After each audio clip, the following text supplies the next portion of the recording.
skyscraper. I'm sitting tall, king of the hill. I'm on the cell phone taking all major deals. I can't stop now cause the game too strong. Been in it so long, gotta get it before it's gone. So now I'm coming home and the hood coming with me. Bringing all the diamonds worth about $150. Clean as a whistle, yeah the kid's so spiffy. Banging out your speakers so I'm knowing that you hear me.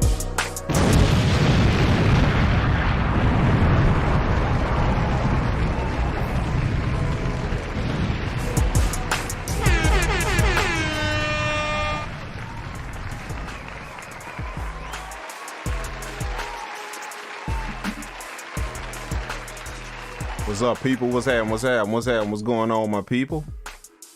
Appreciate you guys tuning in, man. Thanks so much for that. Hope you guys can hear me, man. Make sure you guys can hear me good. Turn this up loud, yeah, let it bump. Bass hitting hard from the back. What's going on, all my people on Twitch, man? Appreciate you guys tuning in, man. What's happening? What's happening? Shout out to my people that's on IG, man. Thanks so much for tuning in. Appreciate that, man. Thanks so much, man. All my people on YouTube, man. What's up? What's happening? What's happening, man? What's going on with you guys, man? What's going on? What's going on? Clean as a whistle, yeah, the kid's so spiffy. Banging out your speakers so I'm knowing that you hear me. All right, all right. Man, I'm doing good, man. Thank you guys for asking, man. What's going on, all my people, man?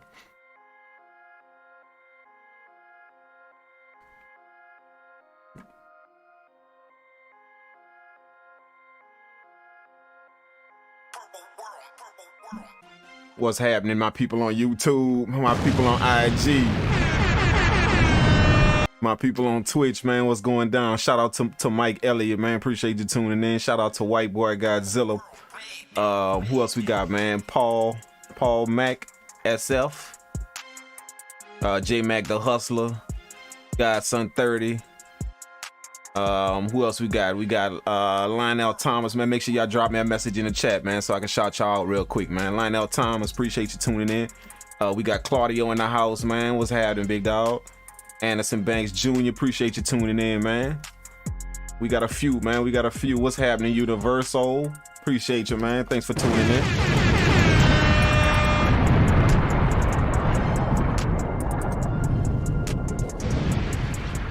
What's happening, my people on IG, man? I'm gonna get to y'all too real quick. Let me shout a few of my people out on IG that's on right now, man. What's happening? Will who that is? Will L215. Appreciate you tuning in, dog. Who else we got? Meta Zen. Who else is that?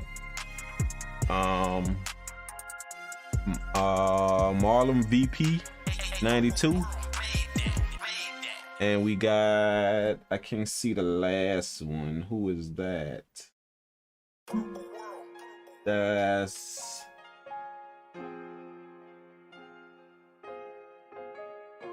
Beatham 415. Appreciate you tuning in, man.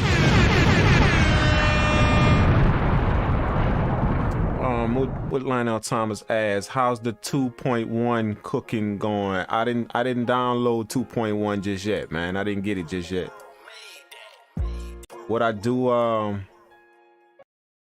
what I pretty much do for any update, what I try and do is I try and wait a little bit though. You know, I don't never download it the first day. Like I wait at least about 2 weeks before I download the update. But yeah, I read up on it, all of the new stuff, man. I read up on it, man. It's look kind of nice though. You know, some of the stuff that they implemented, man. But shout out to Akai for actually upgrading that game.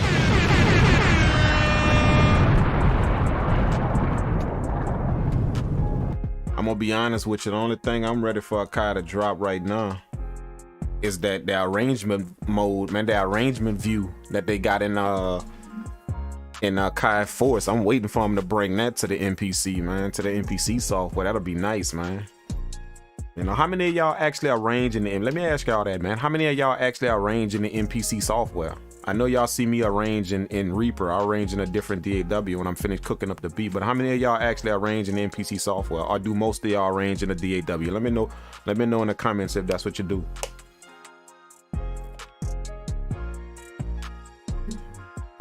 I mean, it really don't matter. It's just all a matter of your workflow, I guess. You know.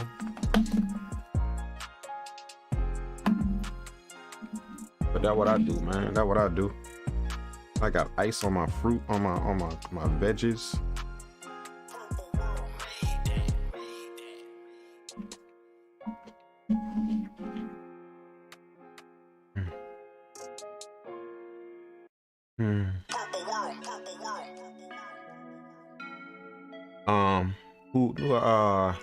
All Mac SF say he range in a DAW. J Mac also said in a DAW. Yeah. Yeah, that's what I do too, man. Absolutely, absolutely. I mean, the reason it ain't no specific reason though. You know, like it's just kind of. I mean, like for me, the reason why I range in the DAW is because all my beats gonna end up there anyway, all of them. You know, either recording an artist in the studio, or being ready to send out somewhere for a placement or something. You know, or I mean, not a play. Being able to send out for labels or A&Rs or something like that. So all my beats go actually end up in the software already, man. Like, so I figure why even take the time to arrange, just have it all in the software ready to go, you know? That's pretty much my reason. I know a lot of y'all think that I got some kind of preference, but it's just because my beats gonna end up there anyway. So I figure why not get straight to it, you know?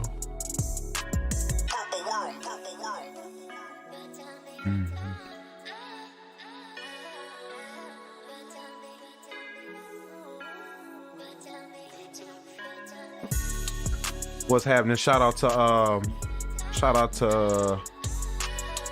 Vavenko from Paris, man. Shout out to Paris, man. Absolutely. Shout out to Paris, man. Appreciate you tuning in. Godson 30, is it difficult to arrange in the MPC software? It's not difficult.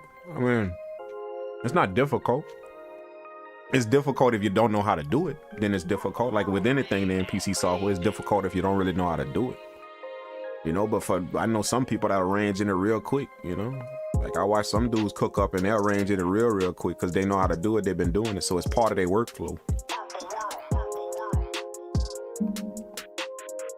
Just remember though, man, like the level of difficulty in something. Let me know if the music is bothering y'all in the background, man. I got the music playing in the background, so let me know if that's bothering y'all or not, man. But the difficulty in certain things, just kind of depend on your workflow, on how well you know your equipment, you know your workflow. The difficulty don't really depend on the actual software or the hardware. You know, everything kind of start out difficult. I mean, some things are easy for us just because we kind of know them, but you know, pretty much a lot of stuff gonna start off difficult at first, but the level of difficulty depends on how well you know your software, how well you work at it, you know, your work ethic. You know, the reason why I cook up so fast, you know, I do everything so fast is because you guys already know that I'm on this thing like 24/7, man. You know, for those of you guys that don't know, this is actually my third MPC X. It's actually my third one. The first one got a whole bunch of scratches on it, you know, because I was moving it around in the studio a lot from table to table. I was moving it around a lot. So it had a whole bunch of scratches on it. So what I did was I bought another one, and then I replaced the faceplate on my old one, the top of it. I replaced that to make it look new again. And then I put that one in another studio. And then on another one, on that one that I bought, the newer one that I bought, I spilled water on it. I spilled a little bit of water on it, and that's because it was on a table that it wasn't supposed to be on. It's never really on that table, but I was moving some stuff in the studio and I spilled water. I spilled a little bit of water on it, and it made a few of the buttons kind of act up a little bit. So what I did, and I ended up purchasing another one, and then I sent that one off to get fixed. And when I got it back, I put that one in another studio. So this is actually my third MPCX, right? This one right here is actually my third one. You know, for those of you guys that didn't know.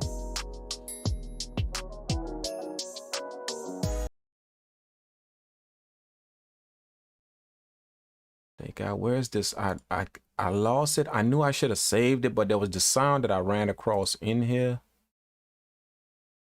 in Electra X, and I was like, when I was making another beat, I ran across a sound, and I'm like, yeah, I'm gonna use that for a different beat.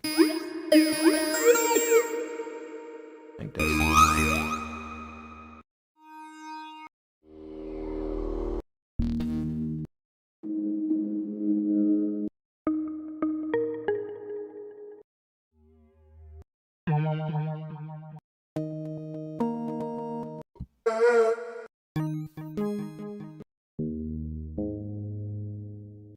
I ain't gonna be able to find it again.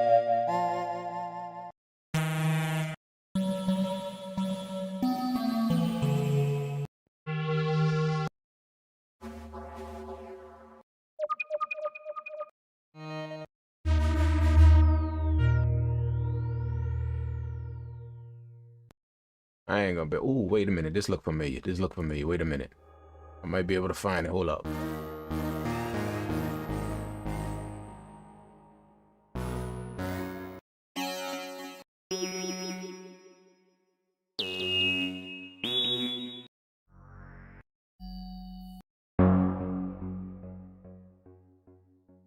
I think that's it. That's it.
That's gonna be our starting sound right there. That's how we gonna work with that. Yeah, I like that. I like that. Let's get at some RC20. Looks great. Probably say you got some serious plugin. So what happened when you? That's what happened when you build up your. What happened when you build your brand, man? Everybody want to send you stuff, man. Most of this stuff I don't use is just companies that sending me stuff to test out, man. Test out and see if I want to use it or see if I want to do stuff with. Half that stuff I don't even use, man. You know, y'all know if something touched my channel, Like if it's a sponsorship or a promo or something like that, or something that I'm doing, y'all know I actually use it. You know, I ain't out there just taking stuff for just because people offer me money to put their stuff on my channel, you know. But that's what happened, man. Companies just send you all type of stuff, man. All type of plugins and stuff. Ask me to use this and use that and use this, but half that stuff I don't even use, man. You know, in all fairness, I'll try it out, you know, just to see what's up with it. But if it don't fit my workflow, then I ain't fooling with it. You know, I don't care how much money they offer me. So y'all know that, man. If something touch my channel, it's something I actually use, bro. I ain't out here like most of them dudes just taking money from people just because they want you to say some stuff about their product, you know.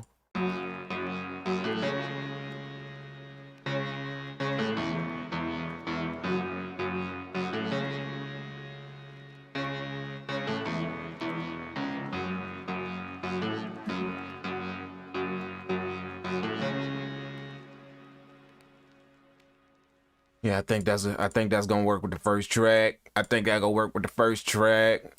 Nah, I'm gonna back that. We gonna back that with a little something.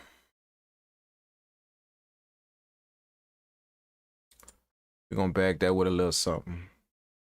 How'd you fix it, project? I didn't fix the camera, man. I just switched to another camera. I got like 3 cameras set up in here for the stream. 2 of them I always use. One I don't really never use. So I just switched to that one. But I didn't really fix it, dog. For some reason my other camera, it just cut out, man. So I don't know what's up with it, bro. But I'm sure it's probably like the USB plug or something not connecting or something like that, you know.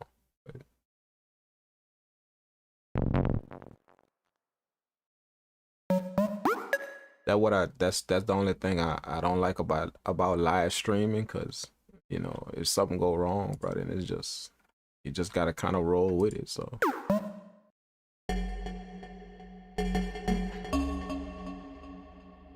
that's how it work.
Yeah, I'm feeling that. I gotta find a piano to go with this.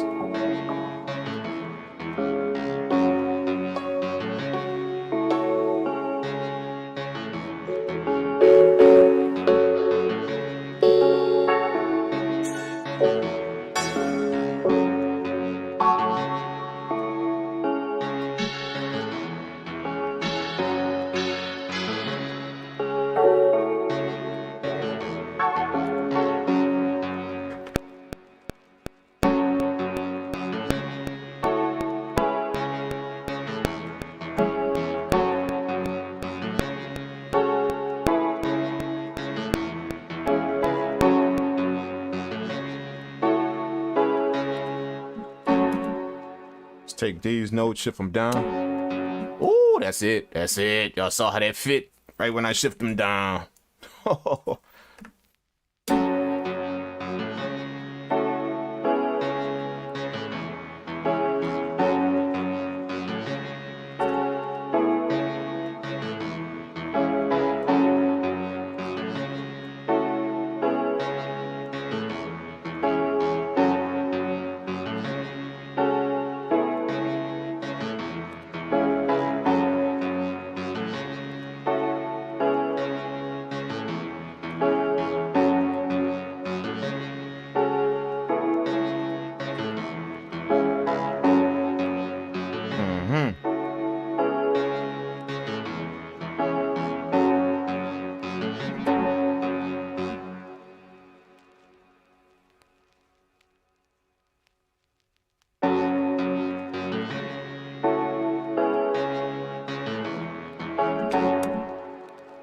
Yeah, it's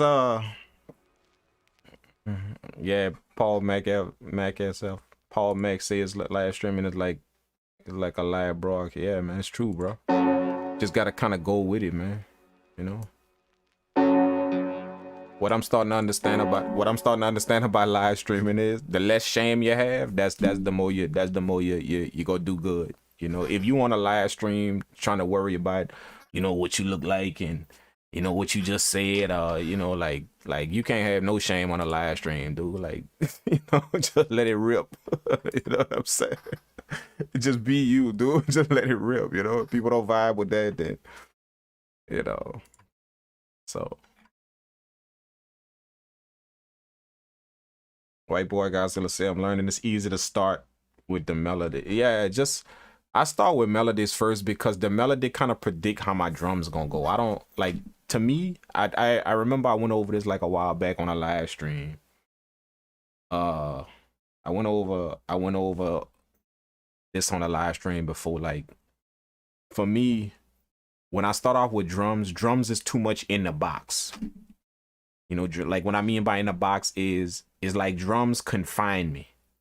Like when I'm making beats to a drum pattern, because they're so sharp, they're on particular hits, so that's what my brain is thinking when I'm trying to create a melody around a drum pattern. I'm already hearing a drum pattern and it's very sharp, it's very concise. It's you know, that's how the drum's running.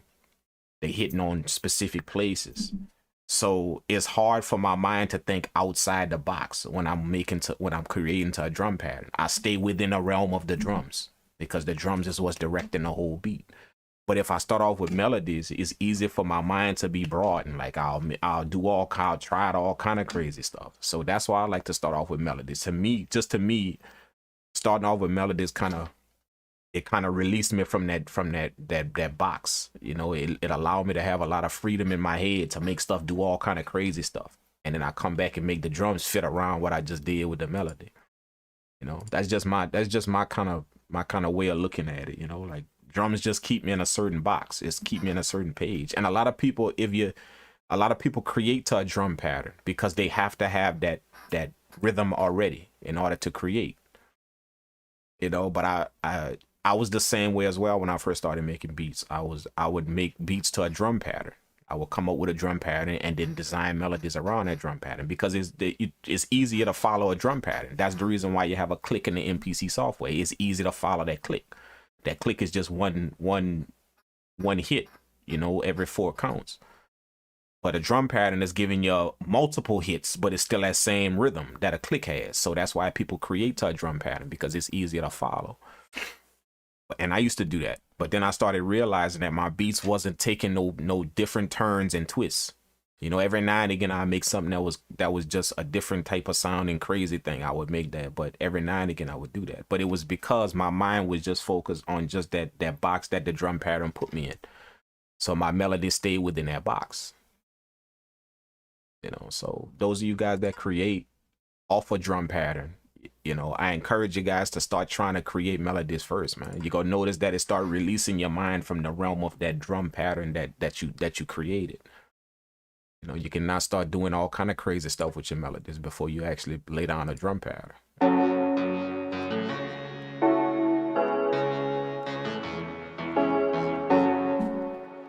it is the truth. You know, is if you ever want to check that, that's the reason why you create a click, you know, in the software, you know, like this click. That's like having a drum pattern to follow to. So what a lot of people do is they create the whole drum pattern instead of just using that click. That way it's easier for them to follow a beat, to follow and make a beat.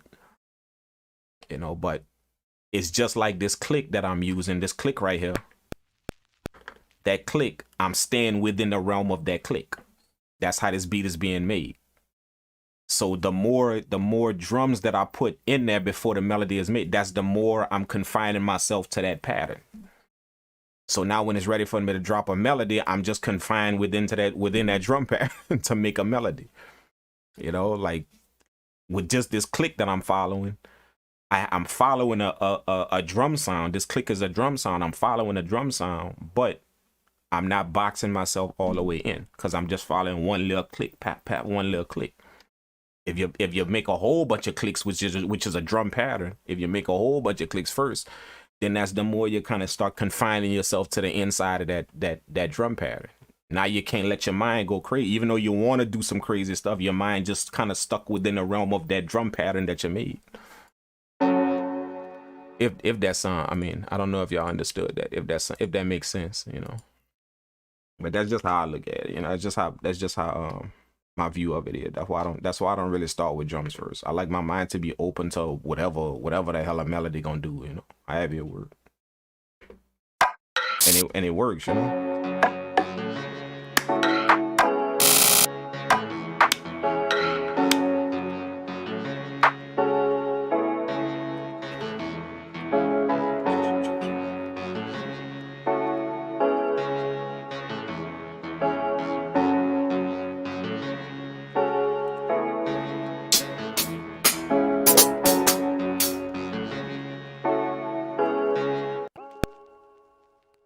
Put that in 16 level.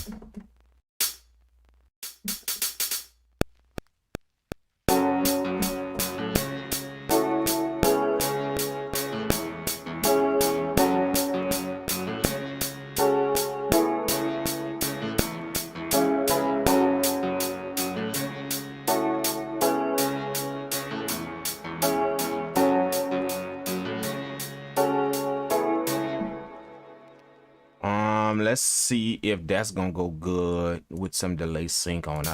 I don't know. I might want to keep that. I might want to keep that how it is. I don't know. Maybe. I may want to keep that how it is, but we go see if that's gonna go good with some delay sync. Let's see. Let's grab that pad right there. Put some delay sync on that. See how it's gonna sound. I don't really know. I don't know, but we'll see.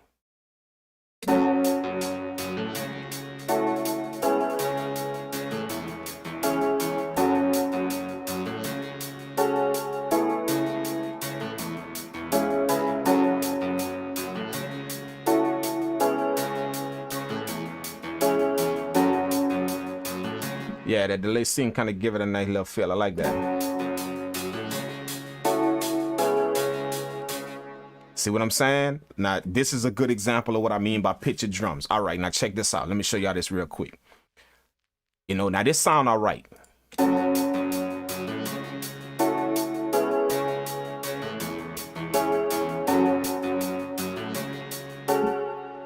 That sound all right.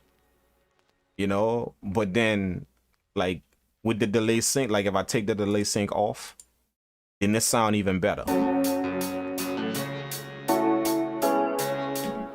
know what I'm saying? The delay sync kind of give it a bit more rhythm. But to be honest with you, it don't really sound good to me like that. So normally what I would do is I would take the delay sync off and be like, all right, well, this don't really sound that good. It don't fit the vibe of the beat. But the thing is, check this out. When I pitch that hi-hat down to like 5, check it out. All of a sudden, just look what the pitch do to it now.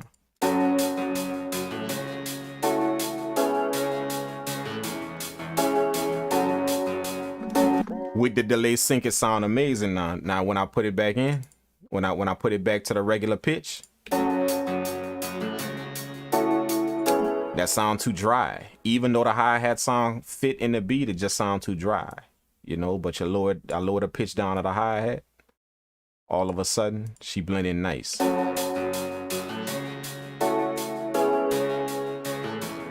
It's more like a shaker sound now.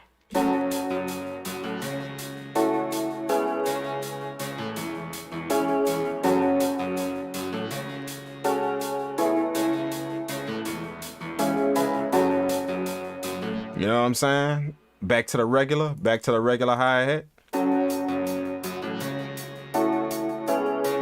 So that go to show you, man, like, don't be scared to pitch a drum. Like, whenever a drum sound not really fitting too well in your, you know, like it sound all right, but it's not really there, go pitch him, man. Pitch him some kind of way. Like, just try some stuff out. It ain't no science to it, like what you should pitch a drum sound to or what. It ain't no, unless it's an 808. Like, pitch the 808 to the correct, you know, to correct key of the beat. You know, but pitch your drums all kind of ways, man, because you never know the sound that you're going to come up with. See what I'm saying? So now it's not, like if I would have just stopped and said, nah, that delay don't sound good, let me take that off. You know, then I would have missed this sound right here, just pitching it down 5.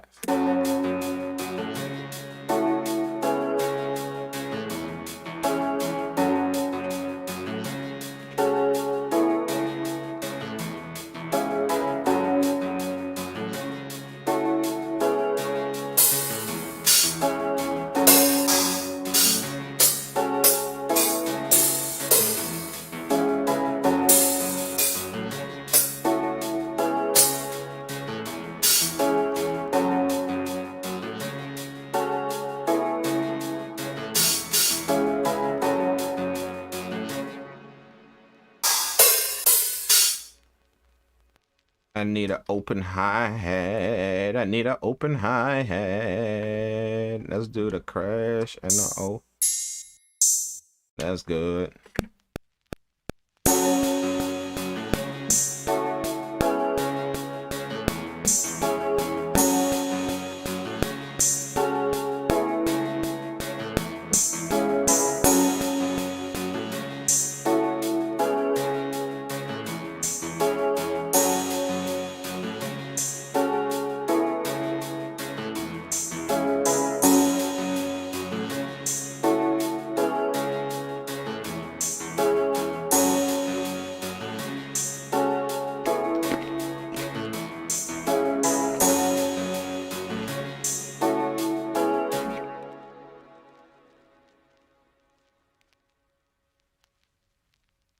Project Fair, can't wait to see what you think about the upgrades to the 808 glides and how it finds the key of the sample.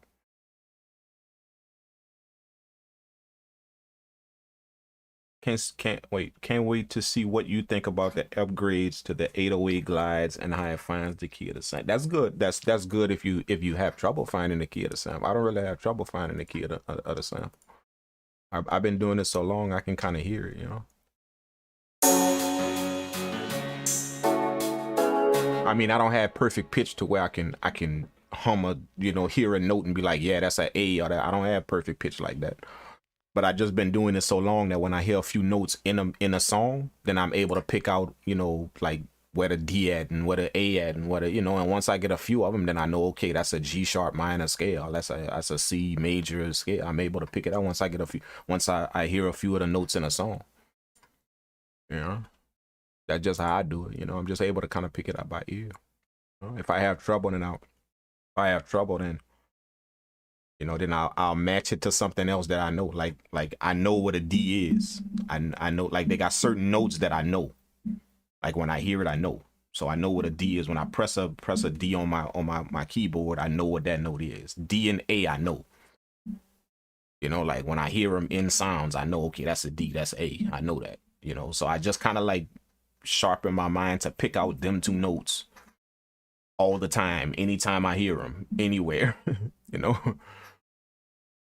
And then I kind of go from there to figure out what a scale is. So, you know, that's, I kind of tell people that have trouble picking out the, you know, like hearing notes, hearing sounds, hearing notes. Like, don't try and memorize them all if you don't understand music theory or nothing. You know, I got a good idea of music theory, you know. But if you don't have that, then try and just memorize like 2 or 3 notes Like play them back all the time. Make beats, make a lot of beats in just them keys, just those scales, 2 or 3, and that's it.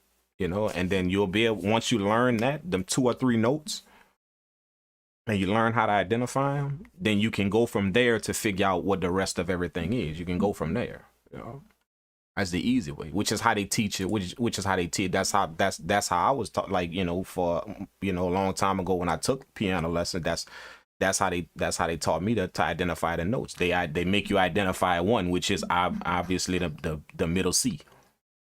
And then they teach you 2 other notes, you know, that C sharp and in the back, you know, the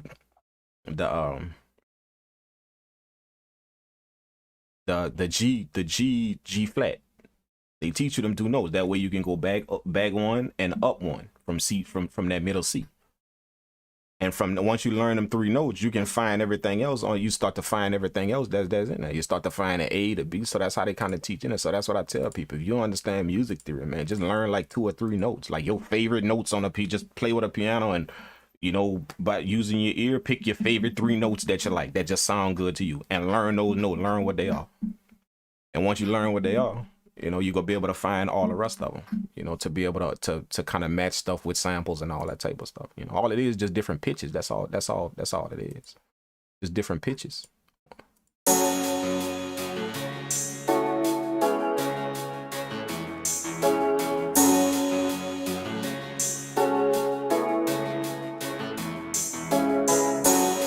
Hey, somebody made a good point though. I forgot who it was that was saying that, but they made a good point as to why a lot of people don't really worry about music theory no more now, man. You know, like back in the day, you had to kind of have a little, you know, to make some decent type stuff. Long time ago, you know, off of hip hop, you know, like if you was making music for different stuff, then you had to have a little bit of musical knowledge, you know. So, but somebody, I forgot who. I wish I could remember who it was, but I was looking at one of their video or one of their live streams. I forgot who it was, but he said something that made a lot of sense to me. He said, man, the reason why people don't worry about music theory no more, and it's not a bad thing if you don't worry about music theory. And, you know, that's you. However you make beats is how you make beats. Trust me, man. Like, if you send off a beat to somewhere, nobody gonna stop you and say, you know, before they take your beat, they gonna ask you, do you know music theory? If you don't, then we can't take your beat. Like, nobody don't care, dude. Like, you know, people that care about that type of stuff, and, you know, like, you know, if you know music theory and, or you just clicking in notes, people that care about that type of stuff, that's people that ain't done this, they obviously ain't done this for a living. You know, like, they have the time to care about that type of stuff. That's their world. They could afford to care about that type of stuff. But when you do this for a living, you know, I had never heard nobody not take a beat from me because, you know, I made it on the keyboard and I didn't make it, or I made it in Ableton and I didn't make it on the MPC software. So I guess we can't take your beat. Like, nobody cares where you making the beat, how you made it, if you clicked it in, if you played it. Nobody cares. Like, professional people that's about to use your beat for something or put you in some type of business. I was like, nobody cares. Just always remember that. You know, people that care about that type of stuff, that care how you made the beat or if you could play an instrument, or people that care about that type of stuff, they have obviously never done this as a career. Obviously.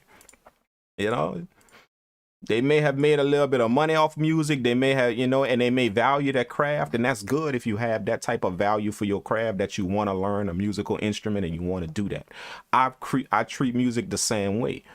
You know, I wanted to learn notes. I wanted to learn chords. I wanted to learn scales. But at the same time, I did that because of my passion for music.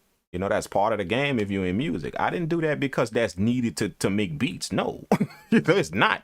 It's not at all. You know, it's needed to make music. No, you know, like, so whoever caring about how you, if you do, you know, like, don't, like, I encourage y'all not to get into them type of wars with people that, you know, when somebody start downing you or saying some stuff about you because you clicking in notes or because you don't know this or that, and you still making beats, like, don't even entertain that conversation. Like, don't fight with them, don't fuss with them. Don't even entertain that conversation. Just understand that's somebody that obviously ain't never done this for no living, bro. You know, like, if you do this for a living, you're gonna start to understand that wherever your beat is going, wherever, nobody cares if you made it And they don't care what software you made it on. They don't care, you know, if you use samples or if you did it yourself. They don't care. Literally, they do not care. All they care is, does the thing sound hot, and can we use this for whatever business we trying to put it in? That's pretty much all they care. That's pretty much all they care about, dude. That's it. You know, if you're using samples, obviously make sure the sample is royalty free. Go clear the sample, whatever you got to do, so then people can use the beat. Or have the time, you know, most of the time, like when I didn't use samples and the beat then went somewhere, you know, like very few times that I have to clear the sample. You know, like they go clear the sample because they the ones who want to use it. So that's in the contract. That's in the business arrangement that you go clear the sample if you want to use the beat. Hell, I'm not putting it nowhere. I just made it. You know, to make the beat ain't illegal. You know, for you to go put it somewhere, that's illegal. So you should be the one to take care of the sample. You know, and they understand that. They know that. For me to just make the beat, that's not illegal. For me to go use somebody's sample and make a beat, that's not illegal. When you decide to put that music somewhere to do something with it, to make some profit, now it then become, you're crossing some lines. So I don't want to put it nowhere. You do. You know, like if I'm dealing with a record label or somebody that I don't want to put it nowhere. I just wanted to make it. That's not illegal for me to make it. That's not. You know, like the copyright law says the redistribution of this. Not the creation of this, the redistribution. You want to redistribute it, not me. I just wanted to make it. You know, so if I use Aretha Franklin sample, you know, to make a beat, then me using that sample ain't illegal, you know. And a bunch of people will jump on producers for that, man. They're like, oh man, you know, this dude go get, he gonna end up in jail if you keep using samples. Like, you know, I heard people say that type of stuff. I'm sitting there like, bro, obviously you have never been in no professional situations, dude. Like, you ain't never been there if you saying that type of stuff. You know, like, for you to go make the beat, that's not illegal, dude. You know, go make the beat. Go use as many samples as you want. Just don't put them nowhere. Just don't put them beats out there nowhere. You know, don't go try and make no money off of that. You know, but if you make a beat with a sample, you know, you use a sample, then, and the people that you're giving it to, they the ones wanna put it somewhere. Then they the ones that want to cross that line. They the ones wanna redistribute the product. They want to redistribute a product that has already been copyrighted. So that's their job to clear that. I didn't want to redistribute it. I just wanted to make it. And I gave it to you guys. Now, whether y'all use it or not, that's up to y'all. You know, so always remember that, man. That's pretty much how that goes. It's not rocket science to it, man. Like, you know, when you get into all the technical, you know, court stuff, then yeah, it become a little bit anal and technical. But that's pretty much the gist of it, man. Like, nobody cares, bro. Like, nobody cares. You know, trust me, them record labels, them A&R, they could clear samples like you sneeze. You know, so they not worried about where did the sample come from, or did you make that? They don't care. They're gonna contact whoever they gotta contact. They're gonna get in touch with whoever they gotta get in touch with, and they're gonna clear the damn sample. That's it.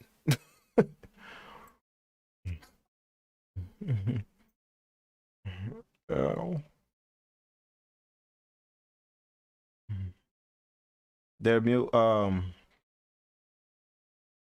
That's the door. I don't have. A lot of stuff is about, bro. That's true, bro.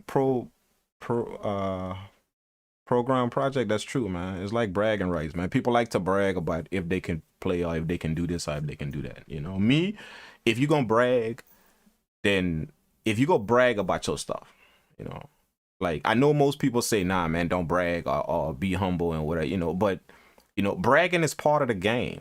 Like bragging is part of this industry you in. You know, so it's part of it. And to be honest with you, a lot of people have gotten business deals because of their confidence in themselves, because of the way they carry themselves in that manner. Now, a person may not like them because they brag on their stuff, but they've gotten business because of that, because they exert themselves in that manner. And a company look at that like, oh man, this dude ain't scared. You know, he ain't scared, no, regardless of what people say. So they give him work, they give him a job. You understand what I'm saying? So that's part of this industry we in. So I don't jump on nobody because they arrogant with their stuff, they bragging about their work, or you know, I understand that's part of it, you know, like once you what I'm trying to tell you guys is once you get off the for fun thing, you know, once you get off of that, and nothing, don't get me wrong, nothing is wrong with that. If you're making beats for fun, that's cool, man. Do that, you know, have a blast, have all the fun you want. But once you get off that making beats for fun, you're gonna start to notice your perspective change on stuff. You know what I'm saying? I used to be the dude that used to look at dudes funny about sampling. Like, nah, man, don't sample. But then that was me when I was making beats for fun. You know, man, why are people using other people's stuff? You know, why you don't make your own stuff? Like, I was one of them dudes. I was one of them. But that was when I was making stuff for fun. All of a sudden, when I crossed into the business realm, as I progressed and I crossed into the business realm of this, I started to understand, man, nobody gives a damn they don't care. You know, they don't care. Just does the product sound hot, and can we put it where we need to put it to get this money? That's all they want to know. You know, so that's what I encourage people, man. Y'all just understand the difference in the people that y'all talking to out there. That's what I'm trying to tell y'all, you guys out there. Just understand the difference in the people you're talking to. Like, I don't get into disputes with people that are making beats for fun, because they don't have my perspective. You know, you're gonna tell me all kind of stuff that you can't bring in no meeting with no A&R. You know, because they ain't never been there before. They ain't never been. So I don't get into no disputes with somebody like that whenever they start talking what they believe and they doing this for fun. That's like apples and oranges, dude. So I don't, you know what I'm saying? I can clearly identify when somebody is in this for the long haul and when they actually handling business in this game. I can clearly identify that. Trust me, them the ones that talking like, bro, why you even worried if it's a sample or not? Can you put that somewhere? Can it go somewhere? That's what we need to worry about. You know, why are you worried about which software is the best? Like, I don't use the MPC software because it's garbage. Like, I don't use FL Studio because it's garbage. Like, why are you worried about that? No business person nowhere is gonna stop you before they take your product and ask you if you use FL Studio to make it. We can't take this. like, dude, get off that. You know what I'm saying? Like, all y'all do is just wasting y'all time with that type of stuff, man. Like you're just literally wasting your time. We're concerned with what software is the best and what, you know, are you good? That's the question. Are you good at making beats? Not your software. Are you good? That's the question. Are you good? Now, if you brag and say you good, then eventually somebody gonna pull your card and they're gonna want to see what you got. You see what I'm saying? Now, just know that. You know, if you're walking out there bragging, thinking you're the hottest thing, then eventually somebody will pull your card and say, oh, okay, show me. You know, so that's the question. Not if your software good. The question is, are you good to make beats? Are you good? Right, boy, Godzilla say there is money. There's almost every commercial there is money to make. Of course, man. Of course. You know, most of my income come from background music or all type of stuff. Facebook ads and, you know, YouTube, Instagram ads and all of that, man. Them people own companies and they need to be able to put music behind their stuff that they're not gonna get flagged and copyrighted for. So they need to own music. You know, somebody years ago introduced me to that game. I told y'all this already, man. So they introduced me to that game. And if you're just making beats for artists, then chances are you ain't gonna survive in this game right here. You know, unless you hit some kind of big multi-platinum hit. You know, and then everybody start coming to you for music. But, you know, if you just coming up, then, you know, you can't really survive. You can't really do this for a living, just making beats for artists. Like, you got to broaden your horizons, man. You got to make music for commercials. You got to learn how to make music for documentaries. You got to learn how to make all that, man. All that I done, you know, and that's what opened the door for me to get to the point to where now I'm dealing with artists that want my music, you know, all that stuff like that. But yeah. Being too humble, you can pass up on opportunity. When it's your time to show, you gotta show. Exactly, man. John got it. That's true, man.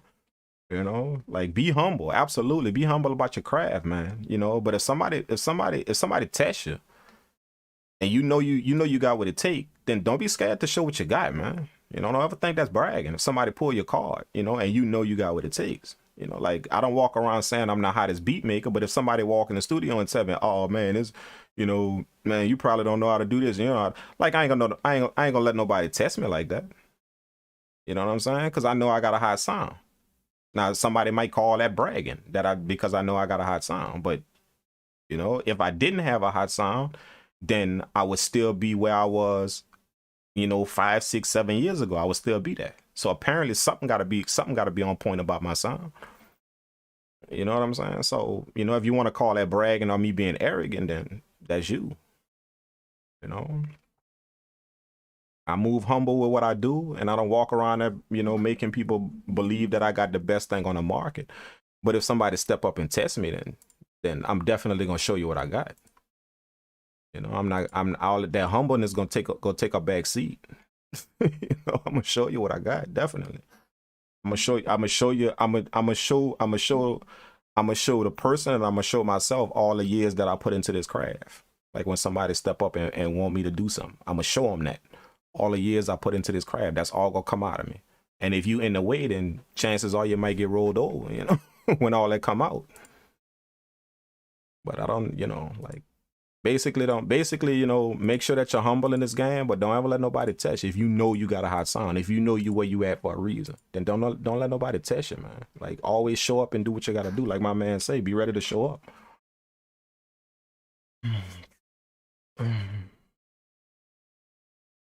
What did the guy say in the last stream about music? Oh, my bad. I got off on a whole tangent. He said about music theory. What he said was, about music theory. He said that, you know, the reason why people don't know music theory in this game is because the era that we in has designed things for us to be able to still get to the place that a person that knows music theory can get.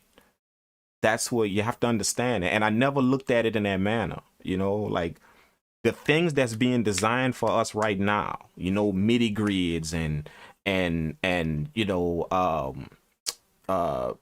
finding the things to find the key of samples. Like these companies, people that know music theory may be looking at that like you're cheating, or you don't know what this industry is about. They may look at you that way, but you got to understand, these companies want to see you in the same spot that those people are in.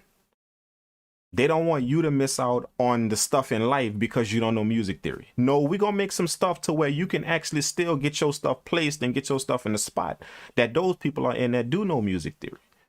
You know, and a lot of people get salted because of that, because they spend a long time trying to learn music theory to get where they at. They spend a while doing that. So they have a certain soft spot in their heart about when people skip that step.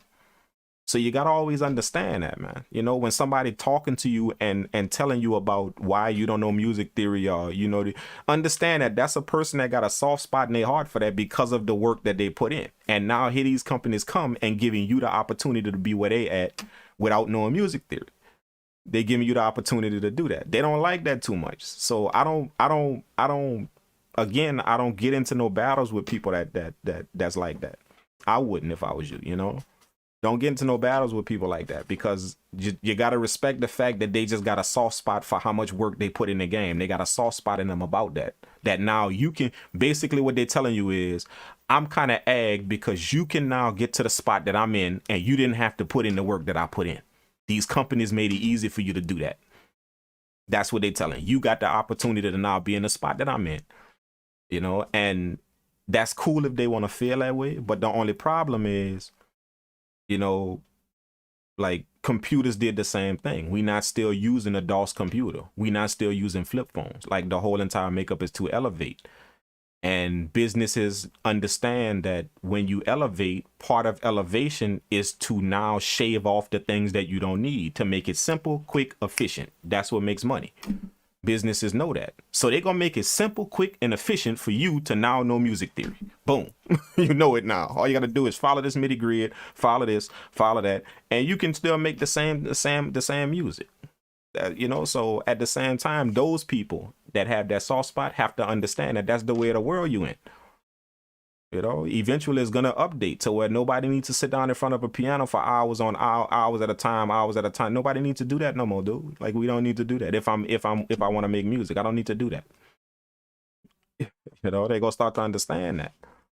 You know what I'm saying? Like, I can kind of see it from both angles, because I caught the tail end of when music was valued like that, and I caught this new wave of how music is now electronically made. You know, I caught both of them eras. So I got the respect for the person that put on all that time for they craft, and to learn piano, I learned guitar, I got respect for them for that person that done that. Am I telling the person that don't know that they need to go do that? Hell no, I'm not telling you that. I'm telling you, in this new era right here, go do what work for you. You know, if you don't like playing the guitar and you don't like playing piano, but you like clicking in notes in the FL Studio, then go master that. You understand what I'm saying? Because chances is, if you master it, that's gonna get you where you need to get. Don't worry about the other stuff. You know what I'm saying? So that's kind of like my little spill on that, man. You know, but yeah, what is NYC Bones 99 say, what is cheating when it comes to making beats? I hear that a lot. Cheat. The only cheating for making beats, you know, that I didn't find, like just being in this game for this long, the only cheating for making beats is just simply when you take somebody else's stuff and you go try and make profit off of it. You know, that's what I call cheating. You know, that's illegal. That's why I call it cheating. But it's not cheating to go take somebody's stuff and to go use a sample from somebody, you know, and try and make that better or keep it alive. You understand what I'm saying? Like, it's not, you know, like people talk about sampling, that's cheating, or that's, you know, that, but you know, sampling is our way now of keeping them old school tracks alive. Like they ain't gonna never die because they're classic tracks. But at the same time, most of you new cats out there wouldn't know this old 70s dude if y'all didn't know that this sample was used in this day and age. Y'all wouldn't know that dude. You know what I'm saying? You wouldn't know that dude if somebody in this day and age didn't use the sample. Like how many 15-year-olds trying to go research, you know, 60, 70 soul music? Ain't no 15-year-old doing that. They too busy worried about this day and age. You know, Nicki Minaj and Drake and all these dudes, they too busy worried about this day and age. They ain't trying to go research no six. But you know why they know them names? They know them names because somebody in this age sampled somebody from back there. So not that new school person, that young buck out there now knows that old school 70 saxophone player, that old school 60 saxophone player. He now, because he heard the name when somebody was using a sample, he heard that.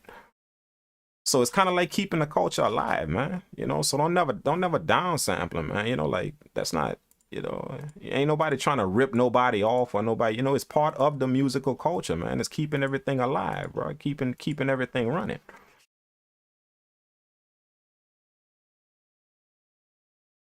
You know, I'm taking piano lessons now. John, I gotta say, I'm taking piano lessons now, and I definitely seen the difference before I started. But knowing music theory helps you to be able to explain what you're doing. Yeah, man, absolutely. Like nothing is wrong with knowledge. Nothing is wrong. Like, notice what I said. If you think you have to do that, then don't think you need to do that. But if you just want to go do that, oh, nothing is wrong with broadening your knowledge. Absolutely. I encourage anybody to go broaden your knowledge on whatever you're doing. You know, go learn, go treat your mind to whatever you can get, whatever piece of information you can get about your craft. Hell yeah, you know. But is it necessary? No, indeed not. Not in this day and age of making music. No, man. You know, I mean, I'm gonna be honest with you. Have them singers out there. People just address music production, but have them singers out there don't know the key of the song they singing it. They just able to hit a beat, hit a rhythm, and start singing to it. But they can't tell you the key of that song. They can't tell you that. Half them singers out there can't do that. You know what I'm saying? And they sing just as good. They hit a beat, they hit a key of it, and they start singing along with it, and everything come out fine. You know, so it's part of the music product. It's part of the music game, man. You know, and the reason why I could say that is, like I said, I do this for a living, man. So I done been in situations to where I know that. You know what I'm saying? I know that. I've been in them situations to where I'm in the studio recording an artist and they don't know the key of the song they're singing it. They don't know that. But they jump in the booth and in an hour we got a hot track that's running, you know, and the track sound nice, the vocals, everything sound, because they did it all by ear. They was that talented. They did it all by ear. They didn't need to know, oh, that's a G. I need to switch from a G to an A whenever I go at this part of when it transitioned from the break to the chorus. Like, they didn't need to know that. They heard it, was able to feel the rhythm, get a tone of the vibe of the session, the production session we in, and they was able to feel all of that out and go in the booth and make all of that sound good. And they didn't need to know none of that.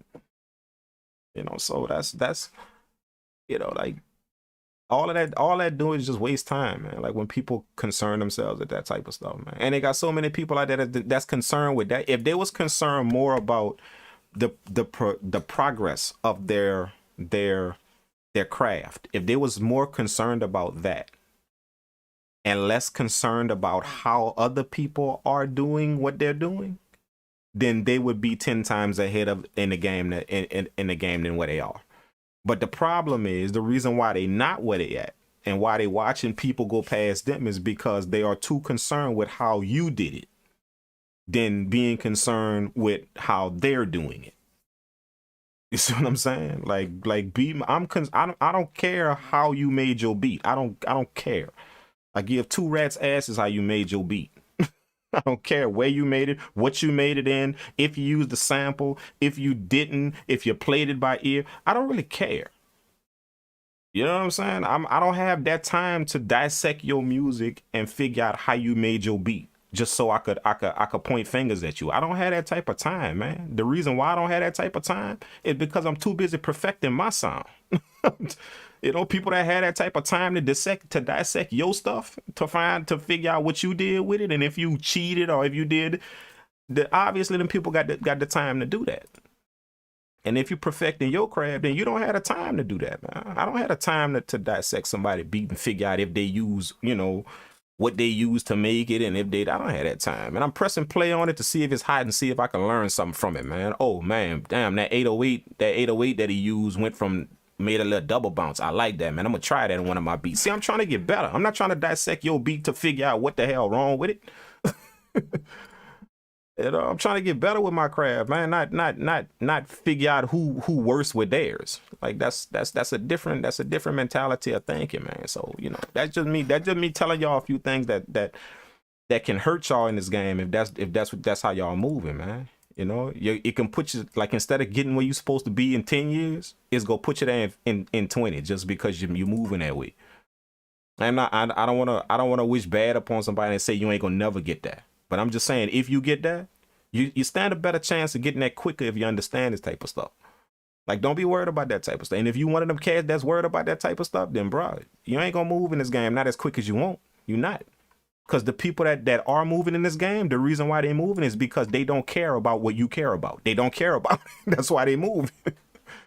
You understand what I'm saying? So they don't care who was cheating or who did this with the beat or what software you use or which one is better than that, or they don't care about that. But that's why they moving that fast, because they give two cares about that type of stuff. But yeah, you sitting there not moving. And that's all you talk about is, you know, oh, he uses samples, so he ain't real with his music. Oh, all he could do is just click in. He don't know music theory. All he could do is click notes in. Dude, if you got the time to worry about that, then you damn sure ain't moving, bro. You ain't moving nowhere, man.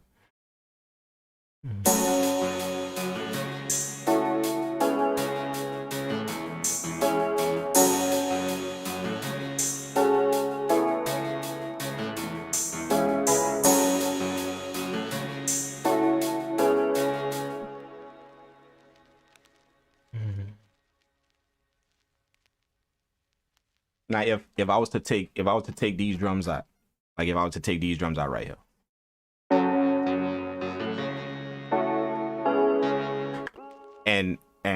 and I was to take this little melody right here and give this to somebody,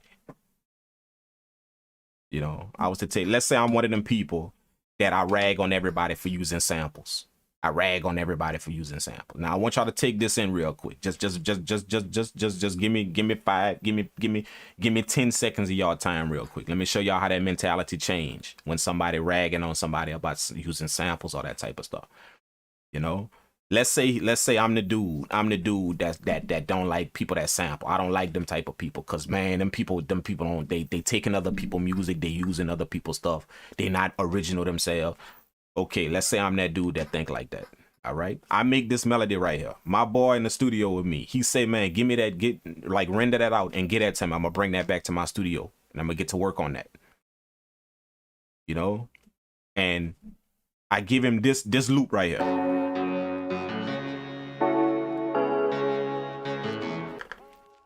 You you know, and he go drop some fire on that, and all of a sudden we getting phone calls from a record label that want to place this record.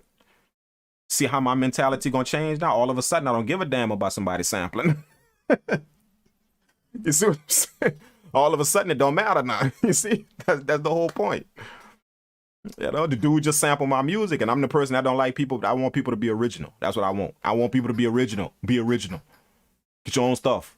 Don't be using nobody else's stuff. But yet I gave my boy my loop that I made when he was in the studio. I gave it to him. I passed it to him. He created some fire with it. Now we getting phone calls from people that want to give us money. All of a sudden, poof, that vanished. That mentality just vanished just now. You know, I don't mind somebody using my stuff now because we could possibly get $50,000. I don't mind somebody using my stuff now. You know what I'm saying? Like, don't get caught up in that type of stuff, man. I urge y'all, bro. Like, whenever y'all see them conversations on Facebook or whatever, don't even take that on, man. Don't even take that on, bro. Just understand in your mind, whoever thinking that way, dude, this dude, he obviously ain't doing this professionally, man. He not doing it for no living, you know.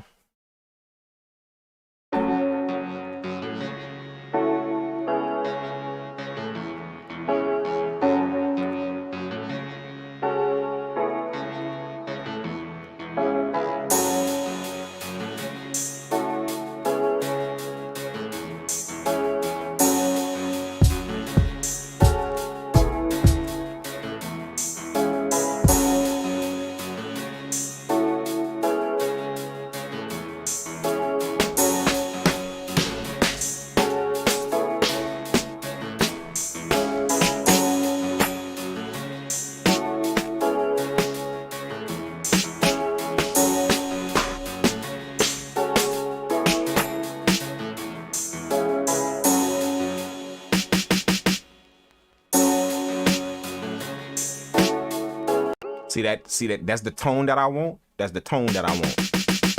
That snappy hard snare, but that's not the sound.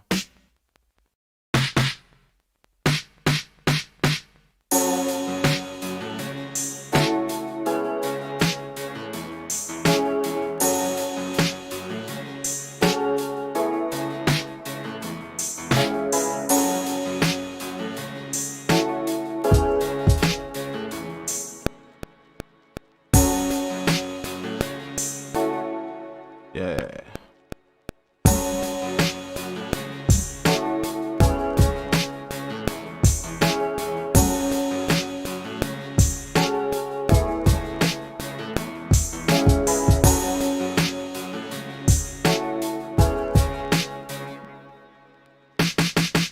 See, that's the sound that I want.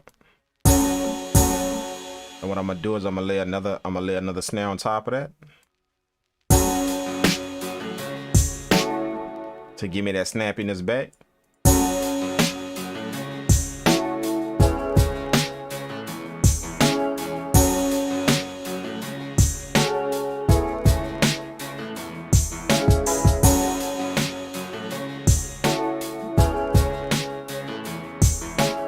Nice. Now let's take care of this kick. I like this kick right here, but what I want to do is I want to give myself a more hollow sound.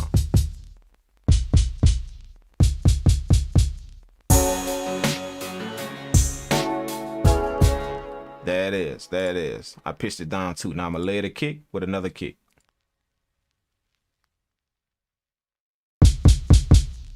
And I'm gonna bring that down like 5. What I'm gonna do is I'm gonna bring down the level and put it in the background of the kick. So what it's gonna do is I'm gonna still hear that first kick, that first kick that I gave myself the sound that I wanted. I'm gonna hear more of that, but the other kick is gonna kind of back that up in the background. So now it give me a more full sound of the sound I just created.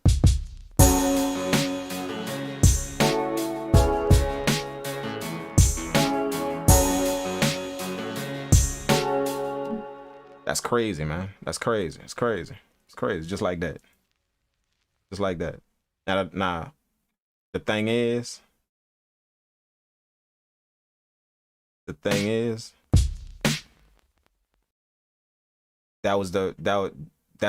the new sound.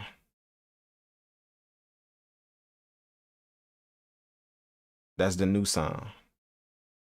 This is the regular sound.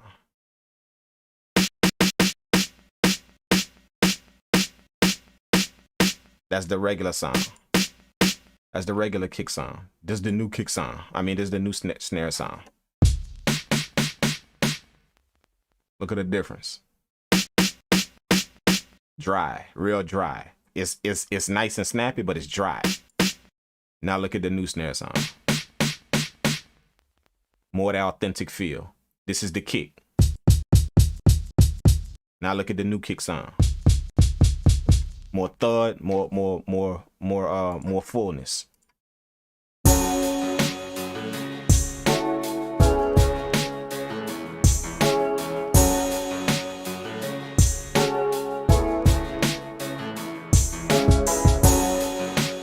Now it fit what the beat doing. The other dry sounds didn't fit that.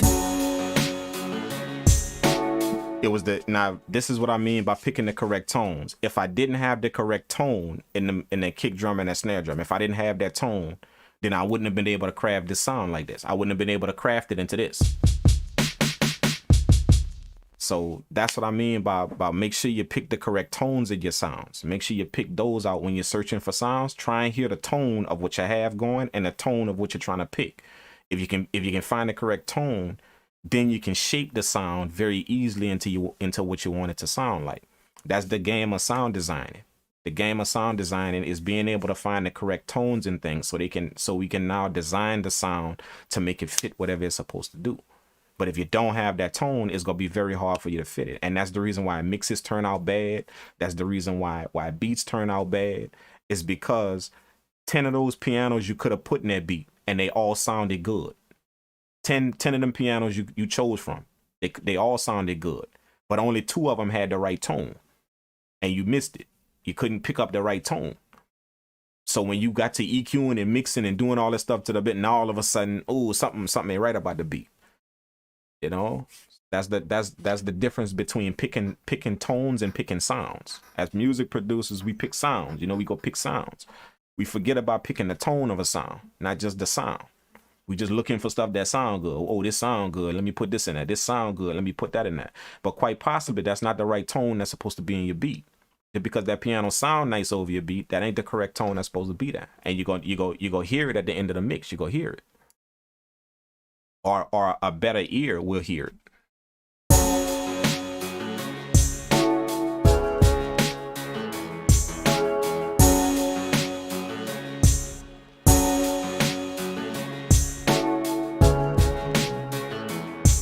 Man, it's kind of slow, man. It's kind of slow, man. Let's put that up a little bit.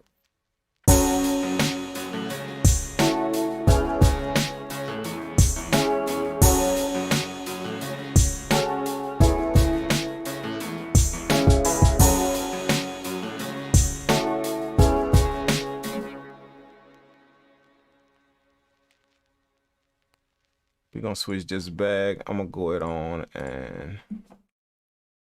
on and put the bass in there.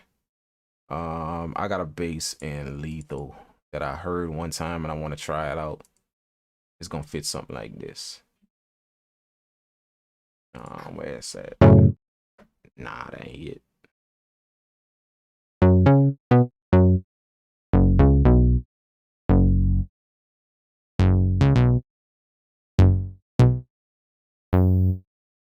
Where was it? I think it was in something called Deep. Nope. Man, I gotta start making use of the favorite feature in my mixtapes. I be missing that. You know, I be running across sounds when I'm making other beats. I'd be like, oh yeah, that'll be good in another beat. But I never hit the favorite thing. I never hit the favorite, you know, to favorite it or to that way I could go back and find it.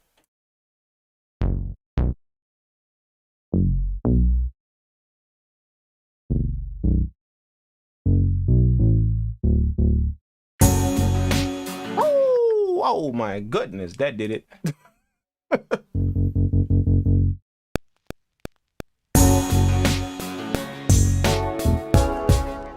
Oh, that's gonna be it. That's gonna be it.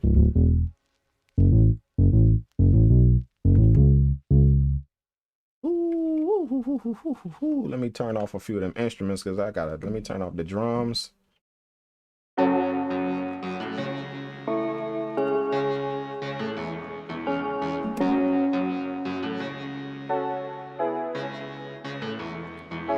That's what I need to hear, just that, so I can lay this bass down.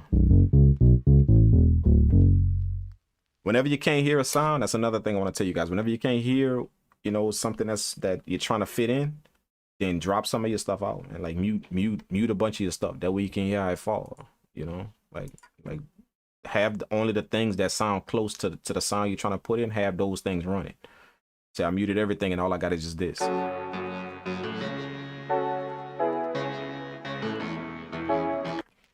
What's up,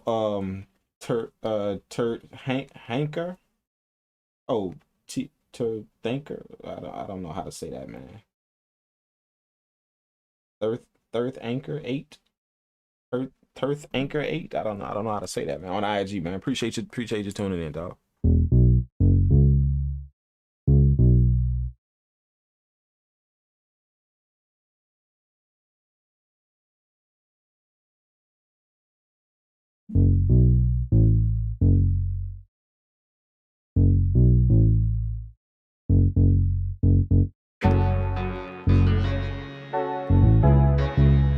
There it is.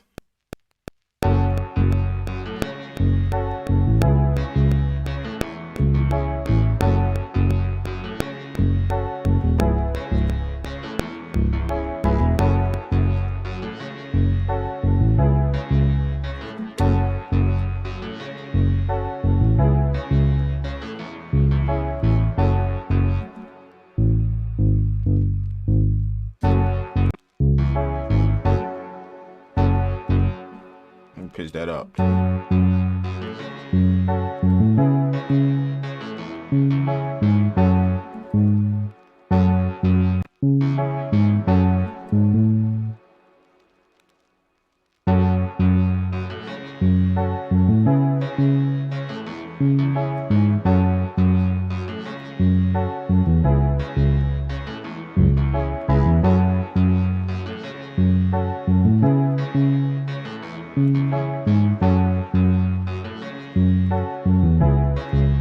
What I like to do is whenever I'm making basses that are gonna follow a melody, like this is following a melody. Following a melody means that it's gonna have these little staircases in it like this. It's gonna go follow what the melody is doing. Like some bass sounds just go like this. They don't follow the melody. They just hit on certain places. See what I'm saying? They don't really follow the melody. But some basses will go like this and follow the melody. So whenever I had these basses like this that follow the melody, what I like to do is extend them out over the overlapping note. You know, whenever I call these little staircases, like whenever I have them in the staircases, I extend it just a little bit over the overlapping note. That way, the bass flows into the next note. But you can't do it too much. If you do it too much, it's gonna bleed into the next note. See, it's gonna bleed into the next note. And I don't do the what they call it, the note,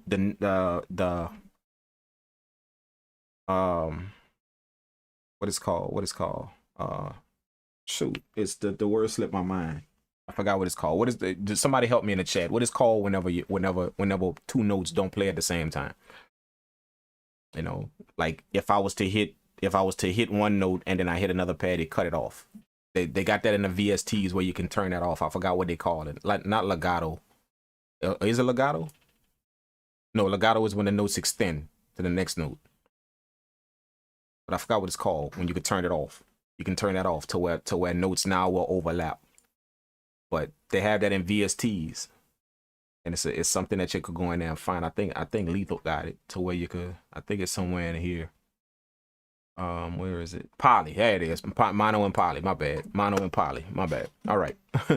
I don't turn that off. Like I could switch this. I could switch this sound right here. It right now is on poly. I could switch to mono to where when these notes overlap, the next one will cut this one off. That way they don't overlap each other. But what I found that when I do that with the basses that are melodic like this, it gives me a little split half a millisecond of it's kind of like offness to the bass. I can hear it. You know, to the untrained ear, you can't really hear it, but I could hear it. Like it's like half a millisecond off in the bass.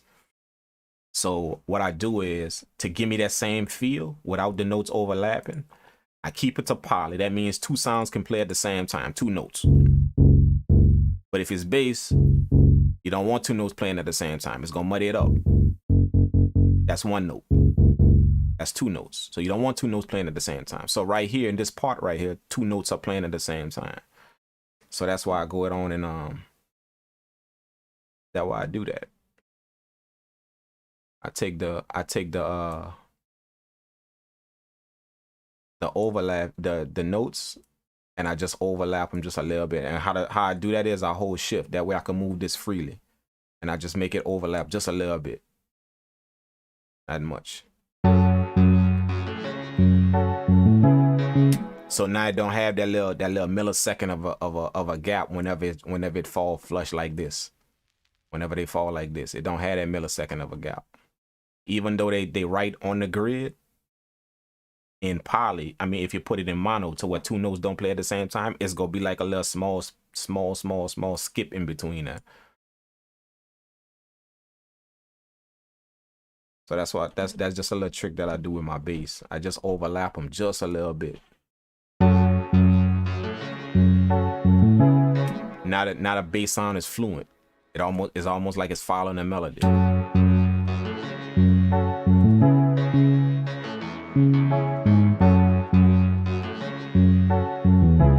And then right here too, over here, same thing over here. See how I just overlap them just a little bit. It's overlap. This note come in next right here, so this one is just overlapping just a little bit. This one is too much. So let's move this back just a little bit.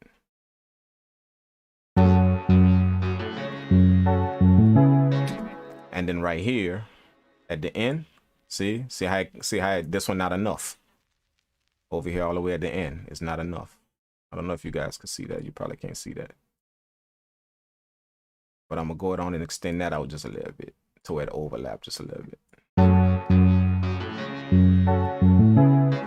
Now when you bring it down an octave,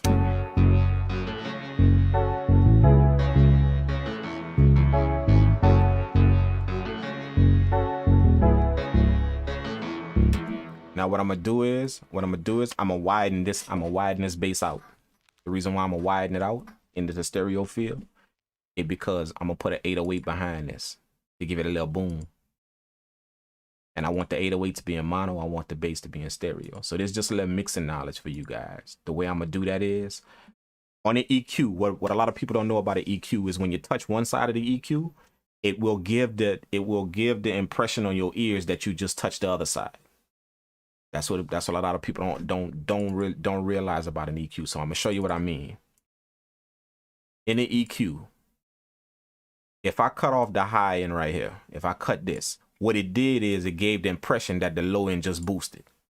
The reason why it gives the ear that impression is because you have no more high end to focus on. So your attention, the ear, is now focused on the lower end. And the more you cut it out, that's the more attention your ear is giving to this low end because there is no more high end. So it gives the ear the impression that the low end just got a little bit loud because there is no high end. You know, like, and it works in the same manner, the opposite way. Let me reset this. If I cut the low end right here, it just gave the impression to my ear that this just got louder. You see what I'm saying? Because there's no more low end for my ear to focus on. So my ear is now honing in just on this high end and this mid end. And the more I cut out, that's the louder this go be perceived. Until I get to the frequencies to now I'm shaving off this. Now it starts to become thin. That's like a little, you can hear like the very, very high sound of a sound. But it gives the impression it just got louder. So that's a trick that I learned just from before I actually started audio engineering. That's a trick that I learned, and then it made sense when I finally got in the classroom and I was actually understanding it. It made sense when you start seeing the numbers and how sound work. It made sense, but I had been knew that before I actually went to school. I been knew that. I just didn't really understand why that happens. But it's true. Whenever you take the low end out of something, then it's perceived at the high end. The high end just got a little bit louder. And it's not, you didn't touch anything here. It's just because your ear is now focused more on that because there's none of the other one. So you can use that trickery of the ear to do things to certain sounds. And what I mean by that is, what I can do is this bass sound right here. I want this bass sound. I'm gonna put an 808 in here. So I don't want the 808 to clash with the bass sound. They're both gonna be in this low end right here. They're both gonna be there. We already know that about bass. This bass is here. Check it out.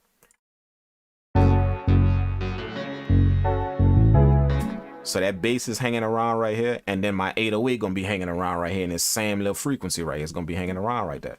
So I gotta give the ear the impression that, okay, this is separate sounds, and that's how I'm gonna do it. I'm gonna use that same little trick. So what I'm gonna do is for the bass, I'm gonna change my EQ to side.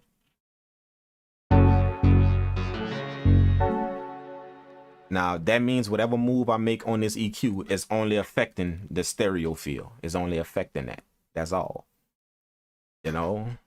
So the first thing I'm gonna do is I'm gonna cut out this right here, and it's gonna give the impression that this just got a little louder.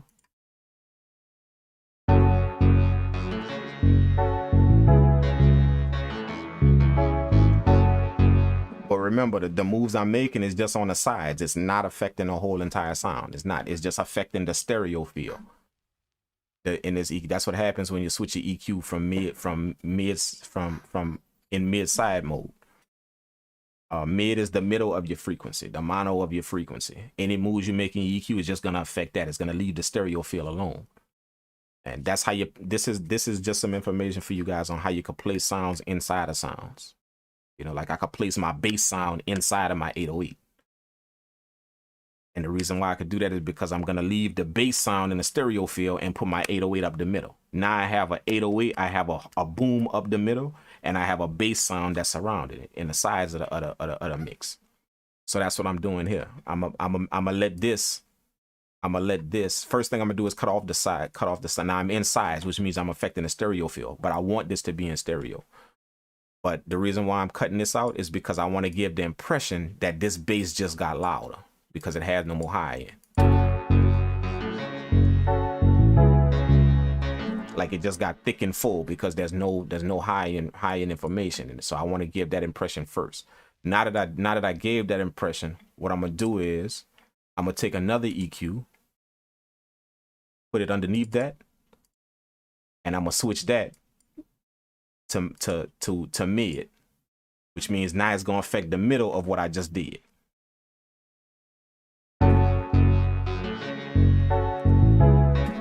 And I'm gonna cut out where the 808 gonna be at.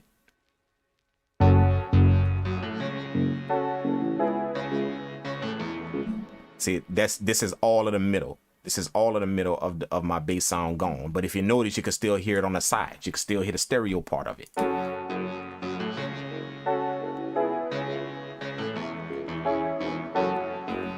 So what I'm gonna do is start introducing the middle of my bass back in to where I can hear it, but leave room for the 808.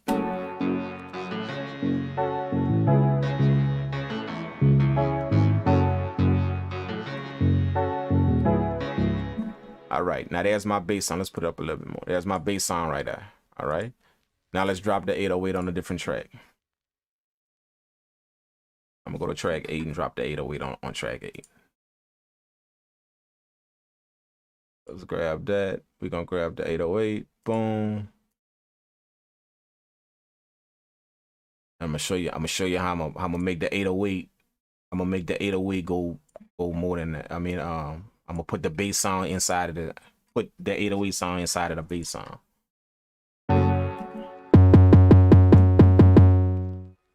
Let's drop the notes.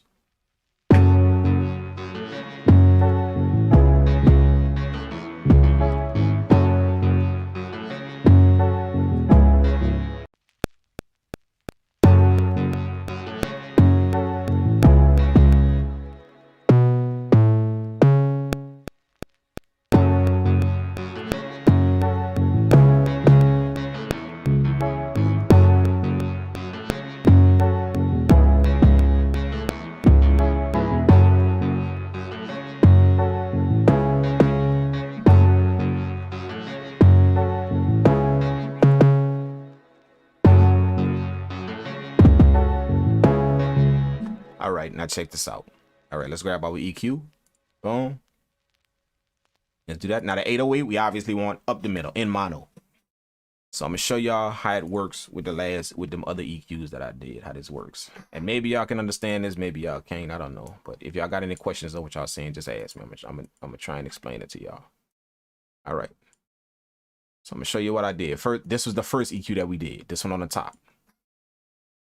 I mean, not this one, not this one. This was the first EQ that we did right here. This one on the top. This one right here. Okay. And all this EQ was designed to do, remember, it's in sides. So we affecting the stereo. That's it. We leaving the middle alone. We affecting the stereo. This first EQ right here was just to give the impression that the low end got full. That's to give the, you know, remember what we said, you affect one side of the EQ, it gives the ear the impression that the other side, that is doing something to the other side. So this EQ right here was just designed to give the impression that the bass got full. And I need it to be full because remember, it's about to compete with an 808 sound. So I need it to be full. I don't need no high-end information in it. I need it to be full. So I'm giving the ear I'm tricking the ear into believing that this sound is a bit more full than what it was before.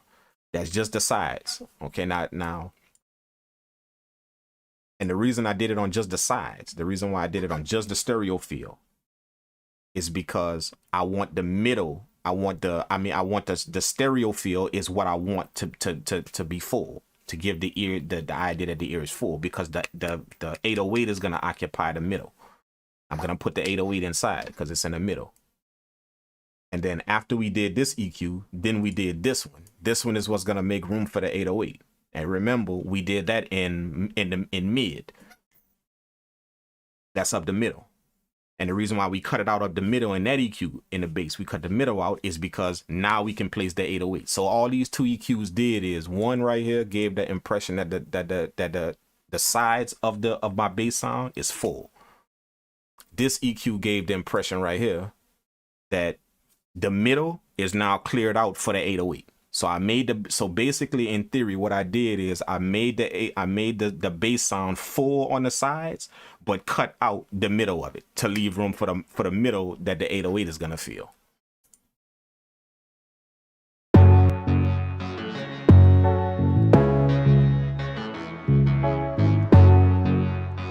See, look, all this low in my 808 had. You see what I'm saying?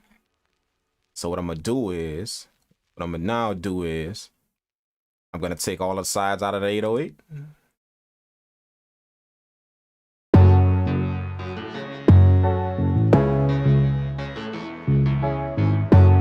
So you can already hear it.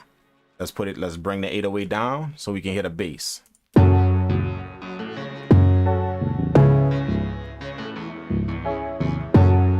Oh, that's the wrong one.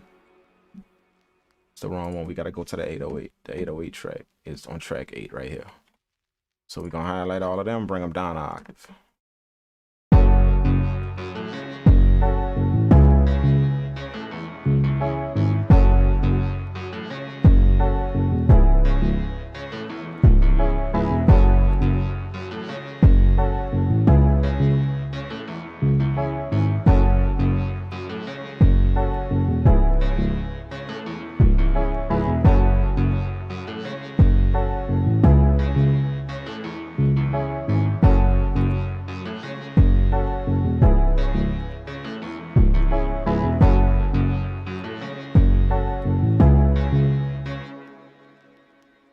Right? Done.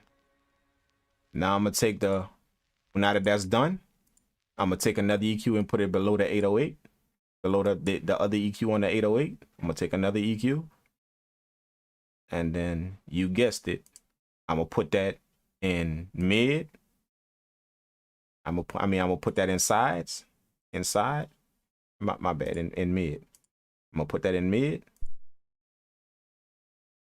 and then I'm gonna boost up the frequency that I cut out here, right here. This 20 to 40. I'm gonna boost that in the 808, but just in the mid, just in the middle.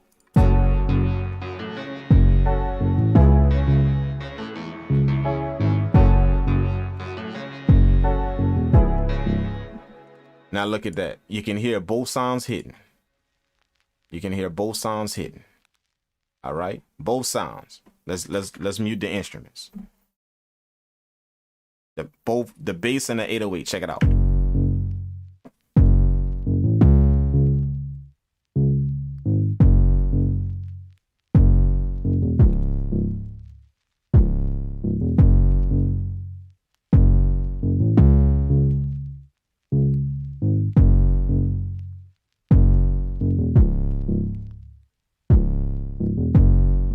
See what I'm saying? Now we got the 808. We got the 808 that's playing. But if you notice, if you listen to it real good, if you got headphones on, our earbuds, you can hear the 808 bass sound. Even though it's full and it's fat, you can hear it's inside of the bass sound. The bass sound is out here, and the 808 is inside of it, and nothing is clashing. You can hear both of them real good. And remember, they both playing at the same time. Not in music music production, you ain't supposed to have two basses playing at the same time, simply because that's a lot of low end information. It's gonna muddy up your track. But with 4 EQs, 2 on this track, 2 on the other track, we just cleared up all of the mud, and we got both bass sounds playing. They got the 808 in the low end playing, we got the bass sound in a low end playing, and they both playing at the same time.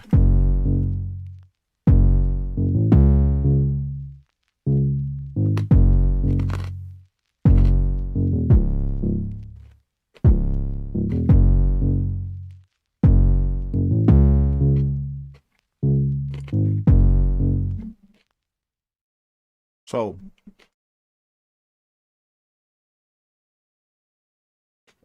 excuse me, I'm trying to get my veggies in before I eat a steak tonight. I'm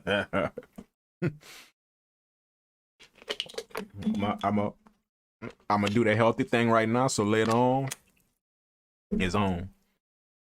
But what happened here is this is a good reason why, you know, a lot of you have to understand what mid side is on EQing. And it's very simple. It's not some kind of crazy mystical thing that you don't. I mean, you could mess up your tracks if you don't know what you're doing with this. You could, you know, because now you're dealing with the parts of your sound that comes to your EQ, not just the whole entire sound. When you put an EQ on a sound, it's in the standard mode. The standard mode means that it's going to deal with the stereo mode, means that it's going to deal with everything that's coming through that EQ. So if you cut something, it's going to cut that out of the sound. If you boost something, it's going to boost that in the sound. But when you put your EQ in mid-side mode, any moves you make, if it's in mid, any moves you make will just affect the middle. It will leave the sides alone. So if you're trying to clear up some hollowness in something, or if you're trying to, but you want to preserve the stereo sound of it, you can put your EQ in mid, and any moves you cut, it will just cut out the middle and leave the stereo feel alone. If you put it inside, anything you cut or boost will now affect the stereo feel. That's the sides, and it will leave the middle alone.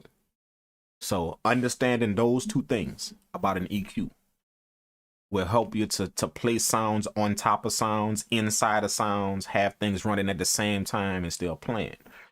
You know, like a lot of people ask me, how do I get, if I sidechain stuff, if I sidechain my kick to my 808, I have never done that in a beat, ever in my entire life, never. And the reason why is because I know how to mix.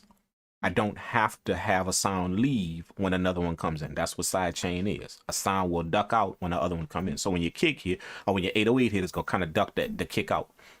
Or when your kick hit, it's going to kind of duck the 808 out. That way they don't play both at the same time. You can hear one over the other one. I don't have to do that. I can have both sounds play at the same time simply because I know how to mix two sounds together. I know the things that can be done to a sound to mix them together and have them both play. So that's the beauty about learning what these things do.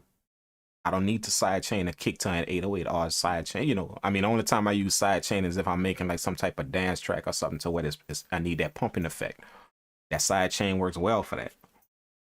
But if I'm just making some hip hop music or something, I don't sidechain nothing because I can have two sounds play at the same time because I understand what this mid side does. You know.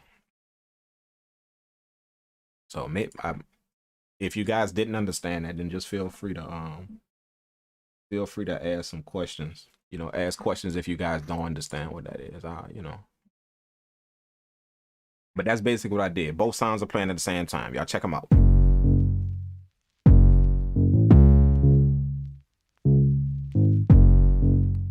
I could probably still give that bass sound some more of the mid frequency. So let's go to our bass sound on track 4. We're gonna pull up that EQ where we cut out the one that's in mid. Remember, mid is where that 808 is. So I'm cutting this out of the middle so the 808 can be there. But I can introduce a little bit more of this to make the bass a little bit more full. I still got room. I can hear it. I still got room to put a little bit more of this middle bass inside of there with the 808. So let's see if I can do that. We're going to start moving this back. I'm going to play it, and I'm going to start moving it to introduce more sound into the 808.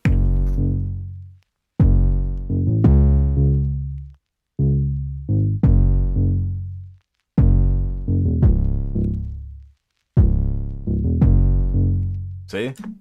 I could bring it back to at least 40. And I can still hear both of them very, very clear. I hear my bass in the sides. I hear the 808 that's up the middle.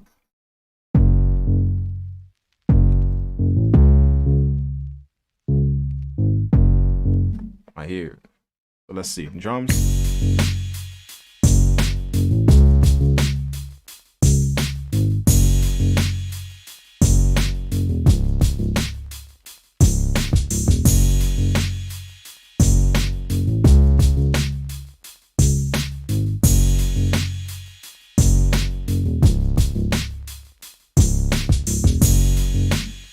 All right, I need to take care of that drum track. I'm gonna show y'all how I process this drum track real quick. Now, if you notice, let's solo the drum track.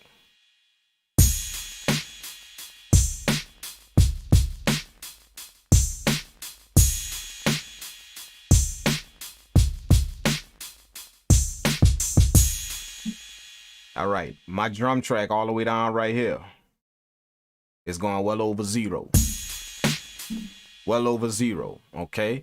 Now I want y'all to watch. This is the master fade on the right here. This is my master where all of the sound is going through. I want y'all to watch this fader right here, all the way in the corner. I wish I could zoom in, but I can't. We're not on the YouTube video. But y'all watch this master fade in the corner right here, the level of it. All right, I'm gonna play the rest of the sounds. Even though my drum track right here is only going a certain level, watch where the master fader going. Watch where that's going. See what I'm saying? So that means when your sound is off like that, that means I'm driving a lot of sound through that master fader in one of these particular areas. I'm driving a lot of sound through that master fader because my drum track is only going a little bit above 0, but this master fader literally going to +6 all the way up here. Check it out again. The master going way up here. See what I read in? That's what I like about the MPC software. Like when you're playing a track and you stop it, it marks where the meter went up to. So this red right here is all the way up to +6. This on this track right here, where my drums playing through, just my drums, is just right above 0. So I'm gonna have to figure out how to keep this sound that I want, this same sound. Don't lose no sound. Don't lose no volume, no nothing, but still get them levels under control. So I'm gonna show you how I do that real quick. That's what this whole thing about. All right, so the first thing I'm gonna work with is just the drum track. I like how that's running. As a matter of fact, I want to give it a little bit more flair. Now this gonna increase it. All right, so I'm gonna go to this plugin by Baby Audio. It's called iHeart Parallel Compressor.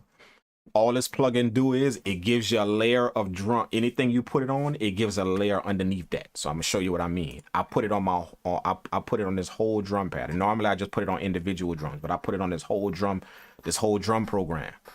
So it's gonna literally give another layer, like parallel compression. All parallel compression does is it gives you another layer, whatever the sound is. It blankets that sound over that. So now you can blend in how much of it you want, how much of the blanketed sound and how much of your original sound. You can blend that in and make them run parallel to each other. That's why it's called parallel compression. So all I'm doing right now is increasing this. I'm gonna increase this and give it a little bit of that sound underneath my sound. and I'm gonna show y'all how much sound I give it. So this is just on my drum track, the whole entire drum program.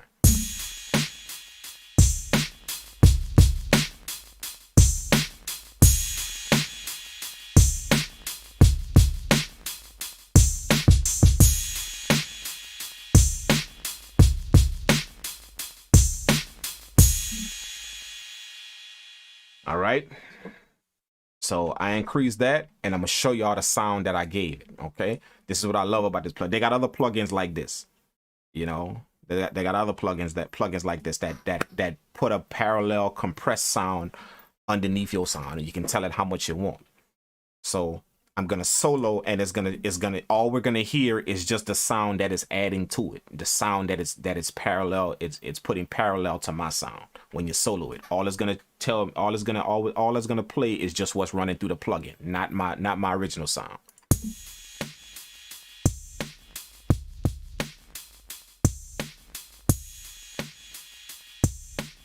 Okay, now the reason why I'm soloing it like this is because it's so I can hear what the plugin is doing. That's how I'm going to determine how much of my drum sound needs to go into this plugin. Okay, so let's do that. Let's go to the mixer. Let's go here. This is my drum sound. All my drum sounds playing right here. Which all I got is just the kick, the clap, the crash, and the open hi-hat. All right. All I want to do is just measure out the sound that's going through this, just this plugin right here. And I got to the sound that I wanted because all I did was just let everything play. And then I boosted it until I got the fullness that I wanted from my drum track.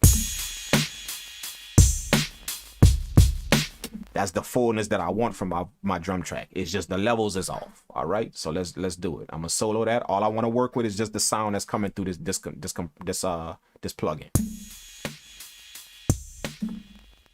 From that, I'm gonna start to adjust my drum sounds. So I'm gonna deal with this kick first.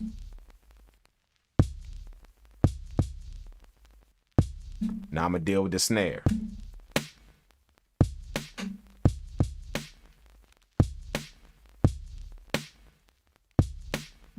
All right, let's deal with the crash next. The crash will be on 12 over here.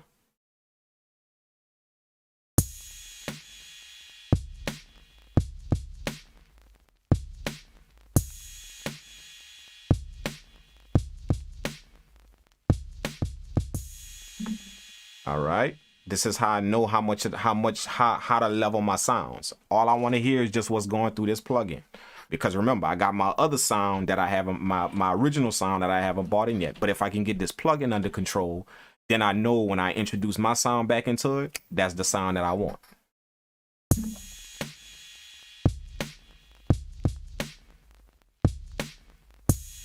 It's like I'm mixing through a plugin. That's all this is. I'm mixing through the plugin. All I want to hear is just what's going on through the song. And that's what I'm gauging all my faders by. What's going on through this plugin right here.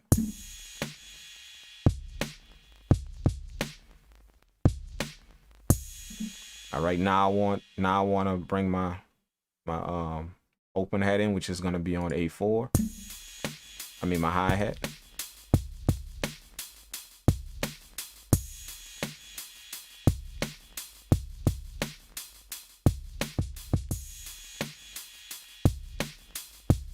Nice. And then I want my open hi-hat is on pad 3.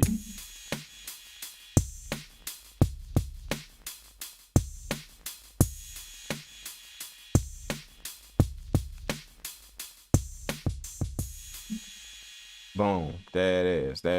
All right. Boom. Let's take all the solos off. All right. Next thing I'm gonna do. I'm gonna go take my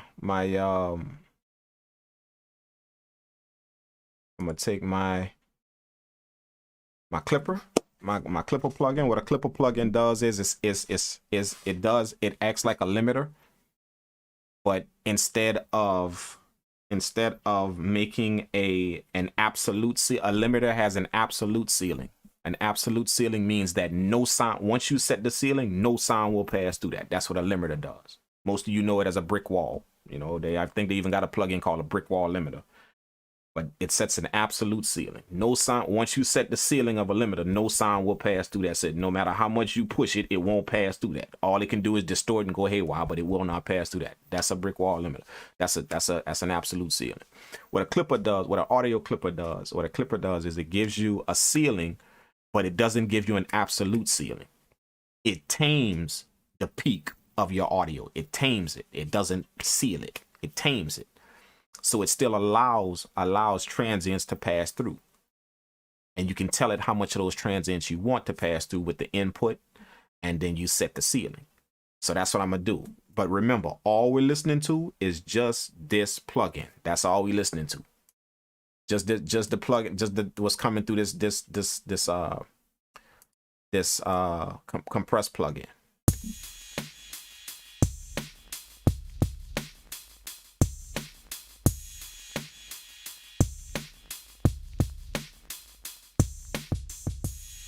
See, if you look at the signal that's going through, you can see where my kick is hitting.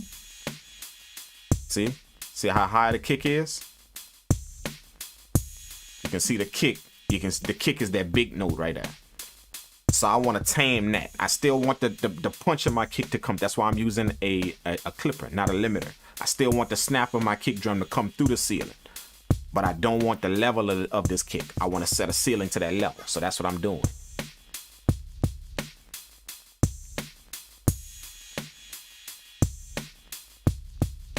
And the reason why I'm listening to it through this plugin right here, is because that's all I want to deal with. Because if I can get this parallel plugin under control, if I can do that, then I already know the sound that my original sound, when I introduce that back, when I take it off of solo and I bring that back, I already know that's going to fall into place. It's like getting the worst thing under control first. So that way, when you put the easy thing back on, everything is good to go. So I'm getting this is the worst thing right here. This little small sound right here is causing a problem, because even though you can't even hardly hear it, look at what the frequencies is doing. See, it's way up there on my kick drum, way up there. See that kick drum? Boom, it's way up there. All the rest of the sounds is down here, but that kick drum is way up there. But I don't want to lower my kick drum, because I remember at the beginning, I got the sound that I wanted when I increased this plugin. So I want to keep that sound, but just tame these peaks, make sure these peaks is under control. If y'all can understand what I'm saying. I got the sound from this plugin. When I increased it, that's the sound that my ears is like, yeah, I want that punch. I want that. But when I introduced this punch, man, my meters is out of whack now. So I need to go fix the meters, but still keep this sound that I want. That's what I'm doing.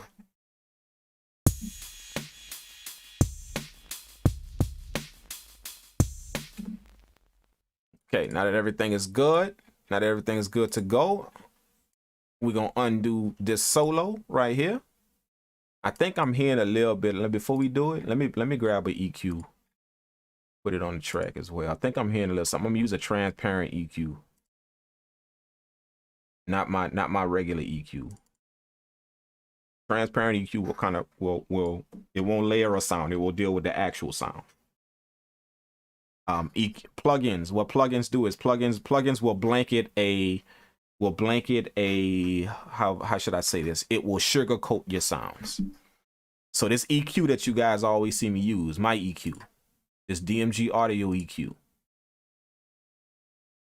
This DMG audio EQ, what it's doing is it's layering a sound over my sound, and then it's dealing with that sound. That's what it's dealing with the moves I'm making this EQ. You know, now that's perfectly fine if you want to deal with sounds that require that, which most of your sounds do. They require that. But there are certain times that you want to use a transparent EQ that doesn't blanket your sound with anything. What it does is it deals specifically with the sound you are hearing. There will be specific times where you want to do that. And most of those specific times will be when you're dealing with all of your drums on one bus and you want to affect them all. You don't want to blanket your stuff with anything. especially if you've gotten your drums to a sound that you want. You don't want to blanket it with anything. So what you want to do is deal with a transparent EQ. That way you can bring up certain highs, certain places in your drums, take out certain places in your drums, but you're only dealing with that signal.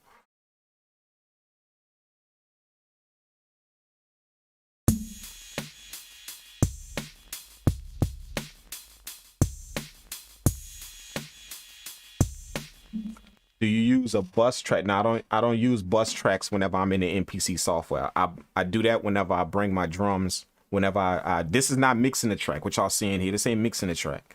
This is just preparing my sounds to be at the level that I want. So when my stems come out of my MPC software into my DAW, it's very, very easy for me to mix the track because I have the achieved sounds that I want. I did it in here. So what y'all see me doing is called a static mix. The static mix is the mix before the mix. The static mix, all a static mix does is it gets your sounds at a manner to where you now can deal with them when it's time to mix. You know, let's say, for example, in layman's terms, let's say an out of whack beat is a 10, and a well sounding beat is a 1. The out of whack beat is all the way up here at a 10. That's the out of whack beat. I would rather get before anything comes out of my MPC software, I would rather get it, that 10, them out of whack sounds that I threw in my beat, I would rather get that as closest to 1 as possible. That way, when I put it in my software and mix the beat, I'm already as close to that 1 as I need to. But remember, 1 is your beat being perfectly mixed. I want to get my sounds as close to that 1 as possible. 10 is just haywire. All you put your sounds in, they sounded good. This piano sounded good. This guitar sounded good. These drums sounded good. But now your levels, your sounds, they're all out of whack.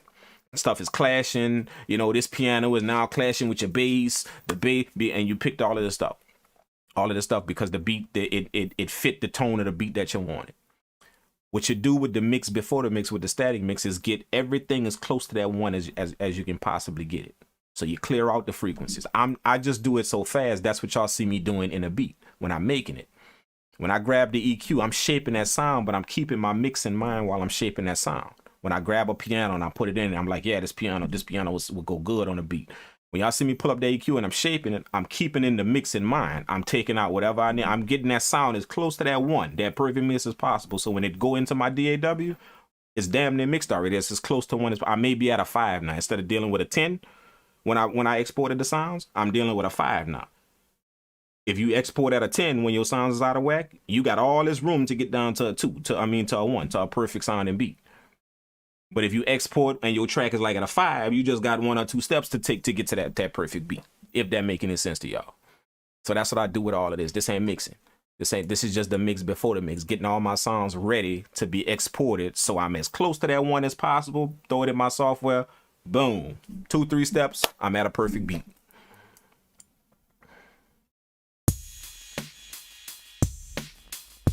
That's what static mixing is. It's preparing your sounds to be mixed. That's what a static mix is. It's not mixing. Even though it looks like mixing because you're using EQ, using compression, it's not mixing. It's preparing the sound that I want. So when it's time to mix, all I got to do is just get everything to play well together. You know, amp up some certain parts where I want it to be heard, where I want it to come out, dull down some parts where I want it to be, and the beat is pretty much done. It's already done. So this EQ right here is going to take out some of these frequencies that I hear because of this plugin that we're using. And remember, I'm using this on the drum bus with all my drums. You know, I call it a drum bus because all my drums is on the program. Understand this in the MPC software.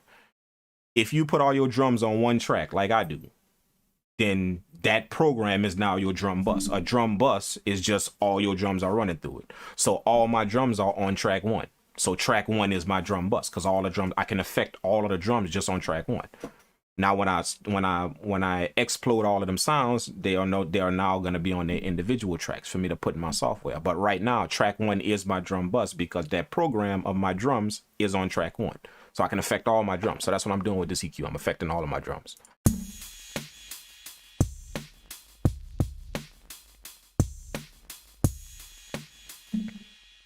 Can you get it at one, and can you get it at one in the MPC? Yeah, man. Yeah, I mean, mixing is about your knowledge. It's not really the software. Like, for example, I once took Audacity. I don't know if you guys know what Audacity is. Audacity is a free program you can go get that pretty much come with any piece of audio software you go buy.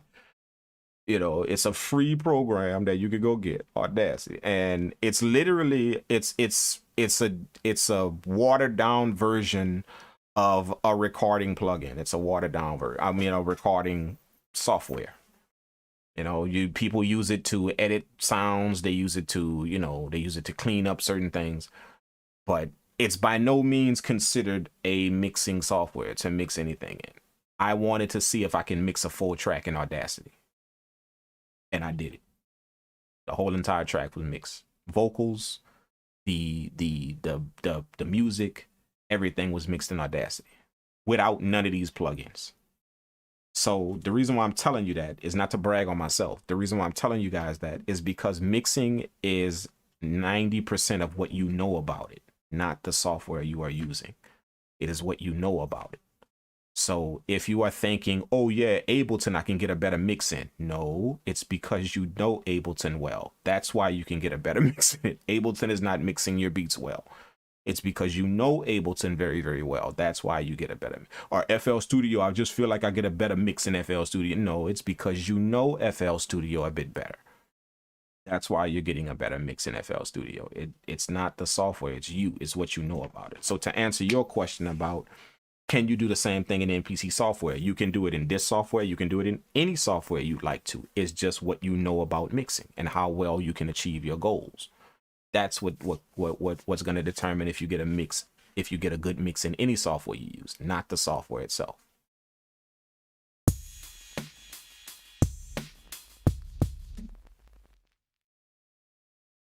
But yes, you can do a full track in MPC software. I've seen people mix in MPC software. I've seen somebody literally take a beat out of here, record vocals in here, lay down the backing vocals.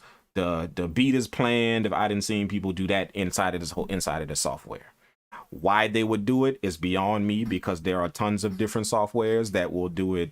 Just, you know, it's just more efficient.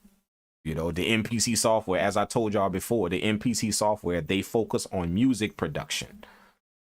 MPC, Music Production Center, they focus on music production. Just because it's giving us the capabilities of treating it like a full DAW, that doesn't mean it has the full DAW capabilities. That doesn't mean that. It is capable of doing a lot, but would I mix a track in the MPC software? No. I would make music in the MPC software, simply because that is what it's 100% designed for. It just has the capabilities to mix. It's not designed for that. It has the capabilities to do it, to record vocals, to mix a song. It is not designed for that. For example, a software that is designed for you to mix in will give you more than 4 inserts on your tracks. The MPC software has the capability of mixing a track, so it gave you 4 inserts for any plugins you like to use to mix the sound. But in a full-fledged DAW, it will not give you a limit on the inserts. It won't. Simply because it is designed for that. It is designed for mixing. It will give you unlimited whatever you need to do what you have to do. In the MPC software, it focuses more on music production. So it gives you unlimited capabilities in that, not unlimited capabilities in a full DAW realm. That's what a lot of people expect that from the software, because they hear that it's a DAW. And it is. It's a digital audio workstation. It is a DAW. And they expect amazing things with it. But what you have to realize is it's a DAW that focuses on music production. It just gives you the capabilities to do all this other stuff, but it doesn't focus on that. That's part of the reason why we don't have a better arrangement mode in the MPC software. There's not a better arrangement mode, you know, like we have to stick to that song mode thing. If you want to arrange in MPC software, the way you got to literally tell it how many times to play a sequence and all that stuff like that. Like when we all know in other softwares, all you do is just lay out the track however you want. Boom, you're done. We don't have that yet in here because it's focusing on it. Now this is a good case in point. with the music, with what I'm saying. This is gonna tell you what I'm saying. How many of you guys in the chat right now would love to be able to sequence your tracks out the same way they do in Ableton? The same way you see me doing Reaper. You know how I just copy the thing out and just move the tracks wherever they need to go and mute whatever I want to mute. The beat is how many people would love that inside of the MPC software? A grid mode to actually lay out your beat and sequence your beat. So many people would love that. I'm sure everybody in this chat would be like, yep.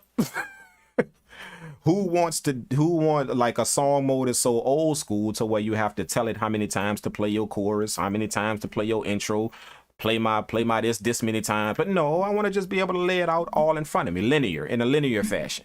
You know, like this is my intro right here, then let me take out my drums right here, start my chorus right here in a linear fashion all across the grid. Everybody would love that. Pretty much 99% of the people who use this software would be like, yep, that's what I want.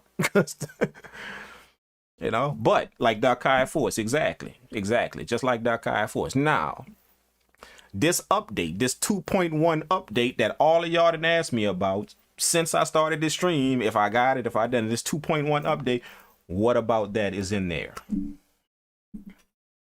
What about that is in there? But if you notice, every amazing thing that they updated focuses on the MPC's musical capabilities. That's what they focus on because that's what it's designed for. They're not really concerned with the fact that some people want to use it as a full-fledged DAW because that's not what it's designed for. It is a music production center. So they're going to focus on getting this thing as musically up to par as possible and going pushing the limits and going past. So we just going to have to wait for when they decide to actually start treating the DAW that way. We're going to have to wait. Because that's not their focus. And I can understand why it's not. We may want it to be their focus, but in all, it's a music production center. It's not a mixing production center. It's not. So for all of you guys that's worried about that and concerned about that, that's why they're not focusing on that. You have to understand what this thing is designed for. It's designed for one thing, but it just gives you the capabilities of some other stuff.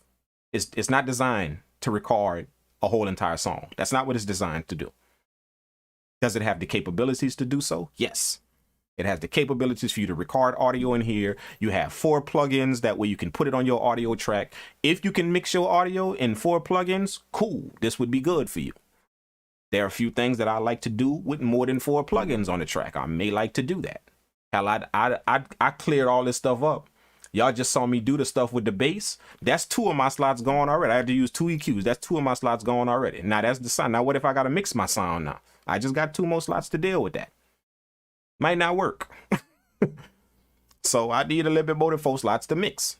You know, some slots I don't need more than 4. Give me 2 or 3 out of that. That's the sound that I want. I can get the sound that I want out of that. But that's pretty much the idea of that.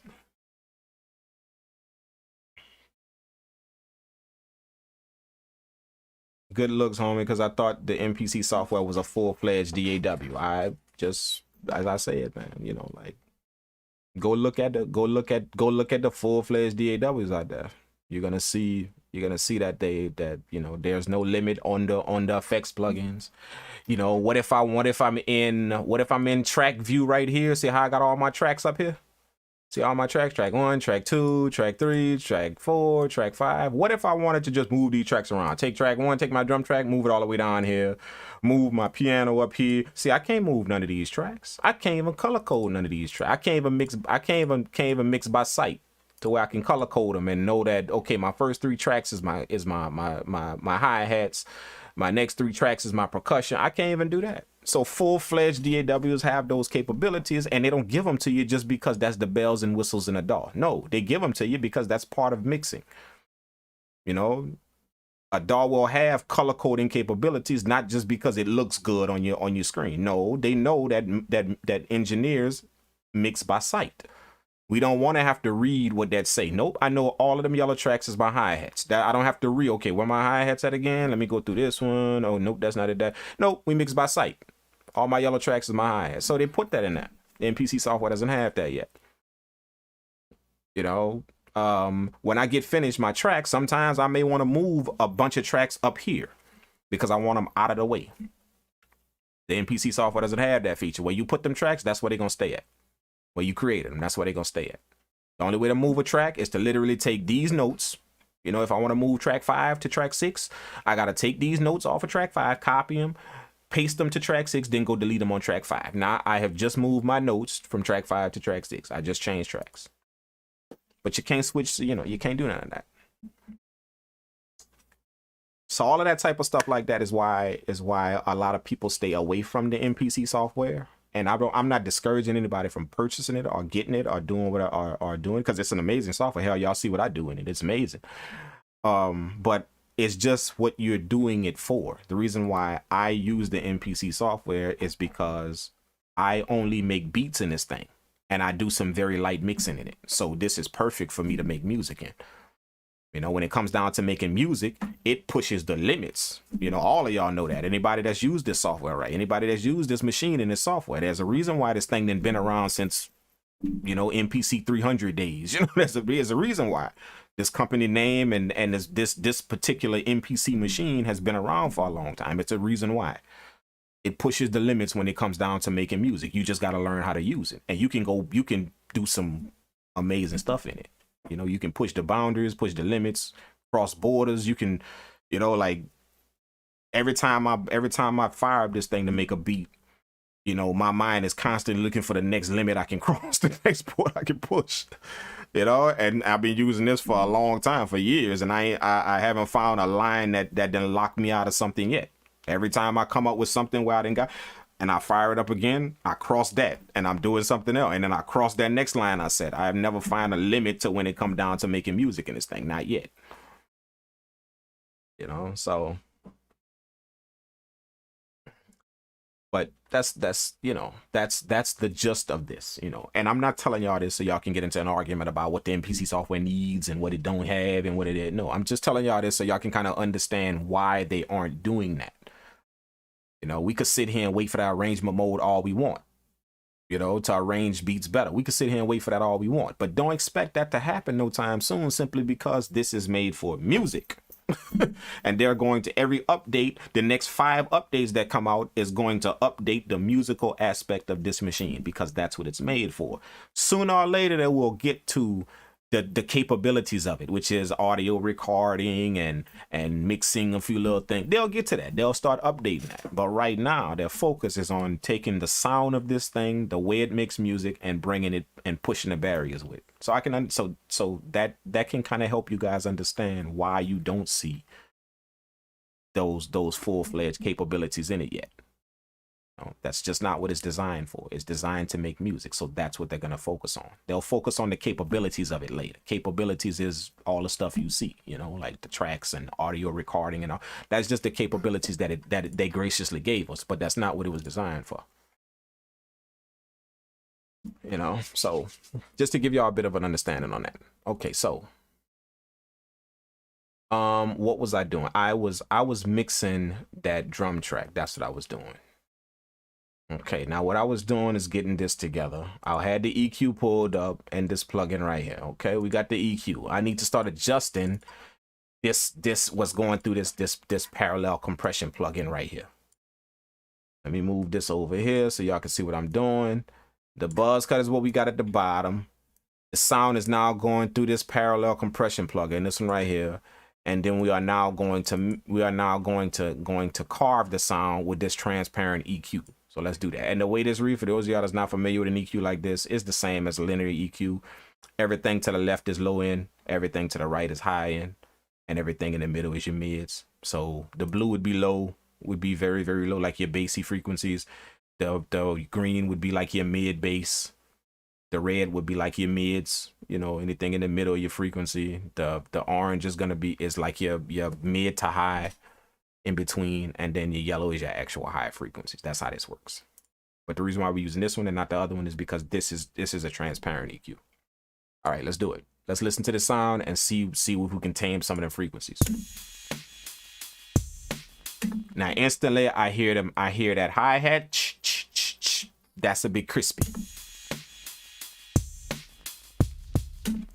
It's even, you can even hear some crispiness in the kick. Even though the kick is low end, you can hear some crispiness in it. Listen real good.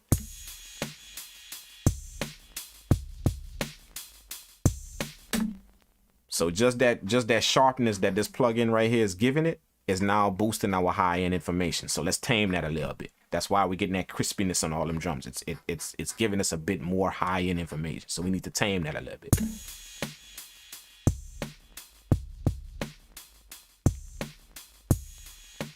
What I like to do is I like to drop something all the way out because my ear can perceive it better if I hear it coming in. I very rarely try to gauge a sound by decreasing it because my ear can't perceive when something is leaving, but it can perceive very, very well when something is coming into a mix. So anytime I'm trying to gauge volumes, levels, I always drop it all the way out. Then I bring it back in. If I'm EQing, I cut the sound all the way and then I gradually bring it back in because your ear will perceive things better when it's being introduced into something versus if it's being cut out. So let's drop this. I'm gonna drop it all the way down, our high end, because that's what we're working with. I'm gonna drop that all the way down, and then we're gonna reintroduce it back into the track and hear when to stop.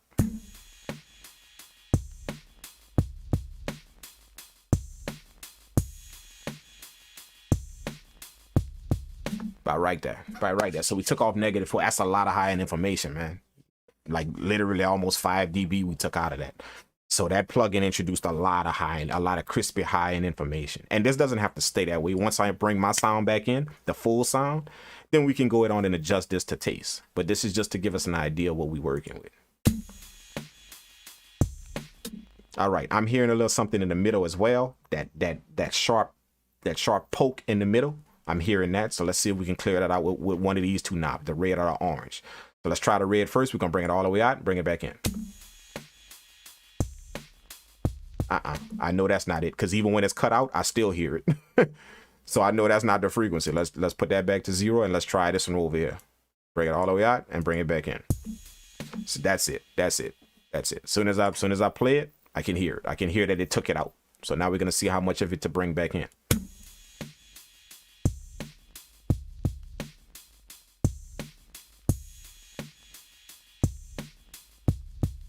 There we go.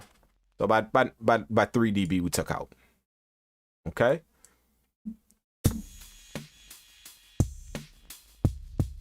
All right, let's see what's going on in the low end. I can't really hear too much, but maybe it's because I'm so focused on this high end sound. So what I'm gonna do is drop the low end and see if it changes anything in the track. So let's drop this one, let's drop the green one, let's drop the blue one.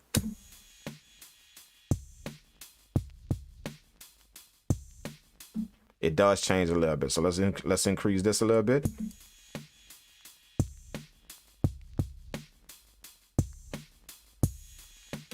It's more the low mids, not really this one right here. This one is too low. It's too low end. So it doesn't really affect the track. It's more in this green one.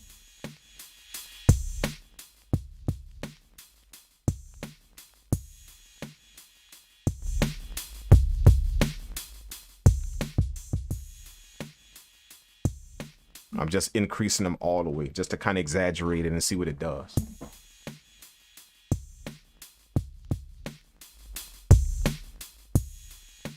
That hollowness in this I actually like.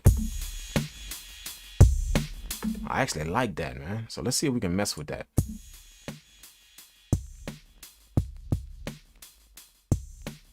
I'm gonna boost that up to 5 and I'm gonna drop down this one. I'm gonna drop this one now. I'm gonna drop that down a little dB and see what that does. Remember, we can always adjust this plugin to fit what we want. We're just trying to get it under control. Just what we hear coming out of this plugin right here. Now we're gonna bring this back in. We're gonna unsolo this, bring this back into the drums, see if that works. Now what happened is, for those of you guys that's just tuning in, what happened is this plugin right here, we were listening to the sound that's only coming through this plugin solo. That's what this plugin is putting under our drum track, and we will only listen to that and mixing that. Now we're gonna bring back in the drums and mesh it with this sound right here, our actual drum sounds, by taking off this solo button. Ooh.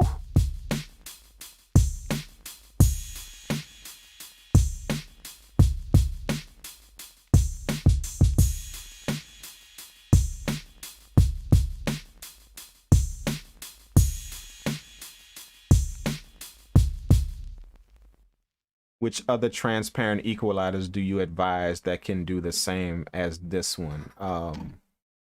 Any transparent EQ, anyone you want, doesn't matter. Transparent EQ doesn't do anything special. It's just transparent. So anyone you want.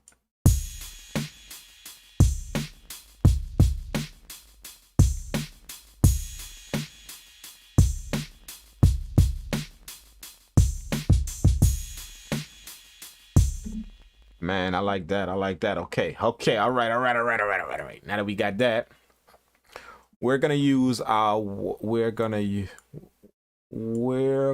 to see if we can do something with this ceiling right here.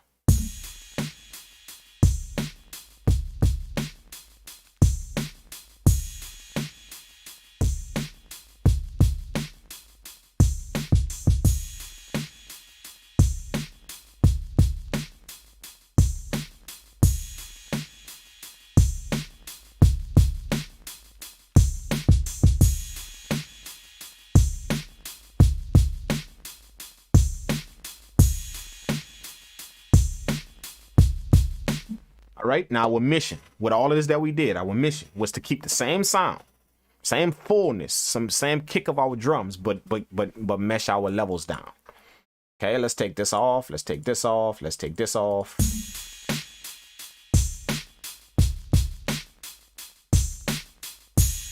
That's without the plugin. All right. Now this is with the plugin.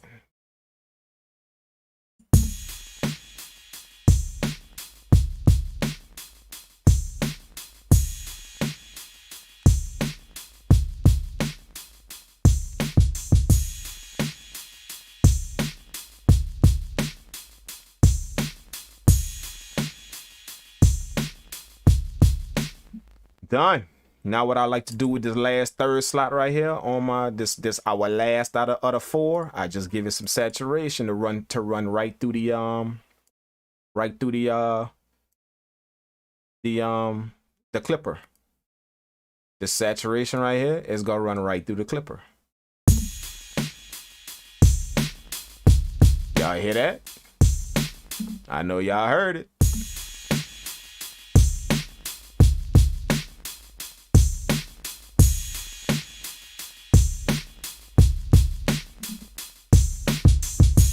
This is without the saturation.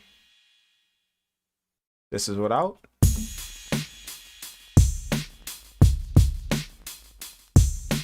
This is with the saturation.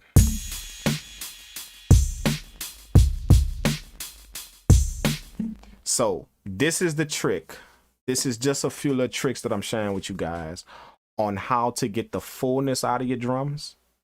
Remember, we're doing this to a drum group, not individual drums. So if you get your sounds on if you have some good quality drum sounds, by the way, if you need those, go check out my Dungeon Drum Kit. Go check out my drum kits that's on my website if you need some good quality drum sounds. But if you have good quality drum sounds, which I do right here, then you can deal with your drums in a group and you can now affect them all to where they now all bring life to each other. That's what we're doing. This is not on individual drum sounds. This is on the drum group, my drum bus.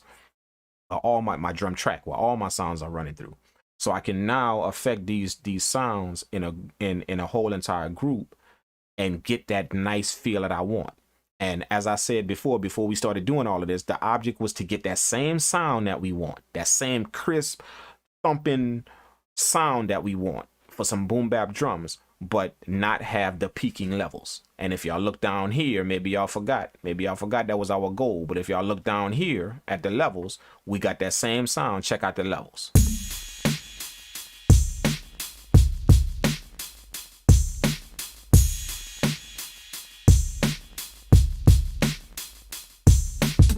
So now I got some thick, crispy, hard hitting, slapping drums without the level without my levels. Now all I gotta do is just take the volume knob of my track, you know, and just adjust it to where I want it to match the beat. You know what I'm saying? So that happens. Let's clear all this out. Now that we got our plugins under control, let's clear this out. Boom, boom. Now we're gonna go to our MPC mixer. You know, we're gonna go to here with our tracks. you know, our channel mixer with our tracks, and then we're gonna lower them all, bring them all down, and we just gonna introduce them into the beat. Now that I got the level that I want for all my drums, I got all my tracks level. Now we just gonna level them off in a beat. That way we can get our master fader, which is right here, our master fader under control. Let's do it. Let's introduce our sound. We're gonna start off with the bass. The bass is the 808 is what's driving. Let's start it off.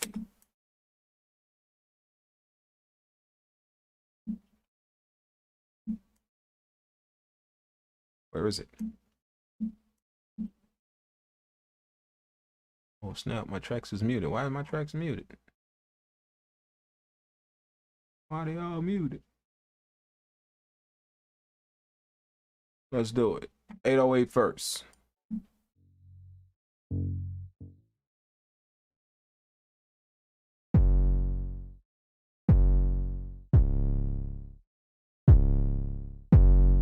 And now we want to surround it with that bass. Remember, we put the 808 in the middle. We put the bass surrounding. Let's bring that in.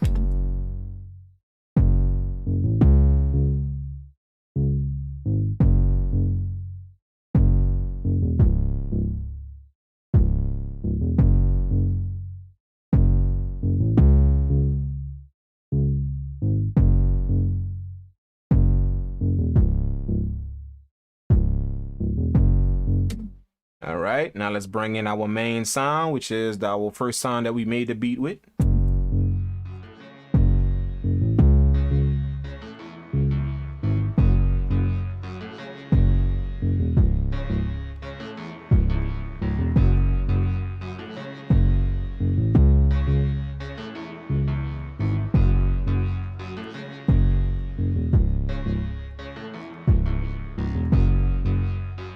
See, as I'm bringing the sounds in, I'm watching my main meter over here, my master channel right here. I'm watching it. This is where we at so far. So we still got a little room to work with. We ain't hit 0 yet.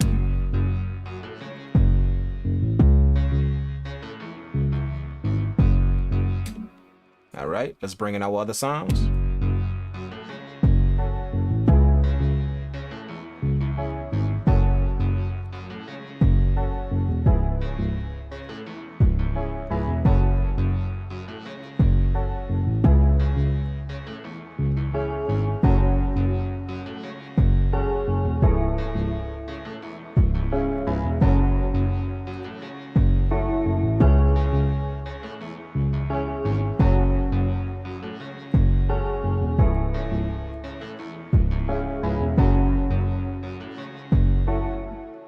There we are.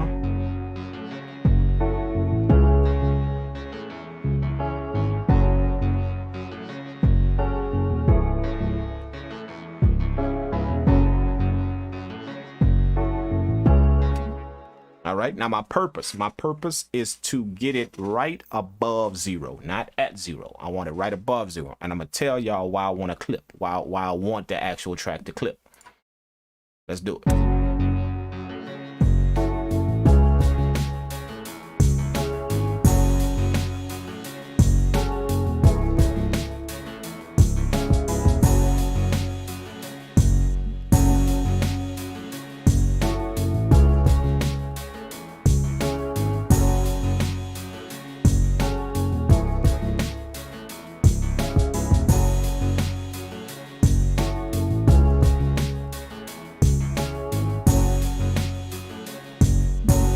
Boom, there we are, right above 0. Okay, now the reason why I wanted to clip is because I'm gonna take my buzz cut, my clipper, and that's what's gonna keep my transients from going out of whack.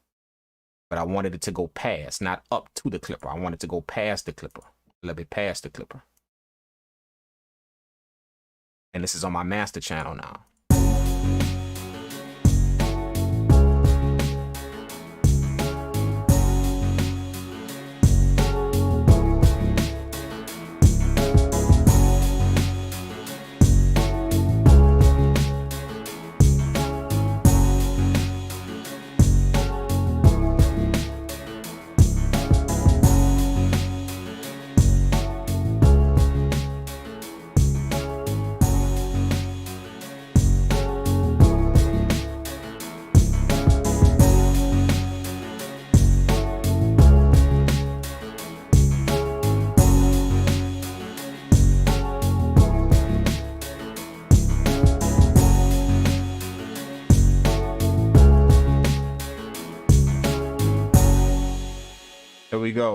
There we go.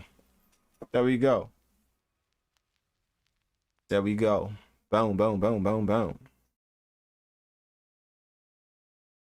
I am standalone. Can you post your videos in your Discord? No, the Discord isn't for that. The Discord is for you guys, not for my videos. That's for you guys. That's why I made a Discord, for you guys to hang around in there, cook up, chat with each other, get info from each other.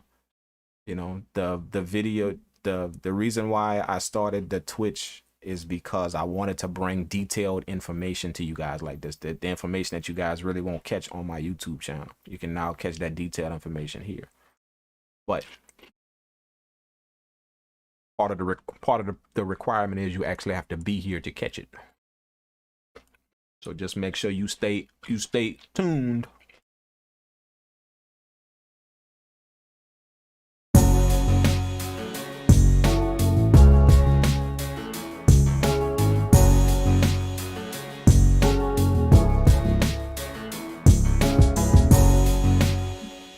Ooh, that's nice. That's nice. That's nice. That's nice. What I want to do is I want to go it on and go to my mixer. Let's go to track 1 up here. Go to my mixer. I'm gonna adjust a few of these sounds.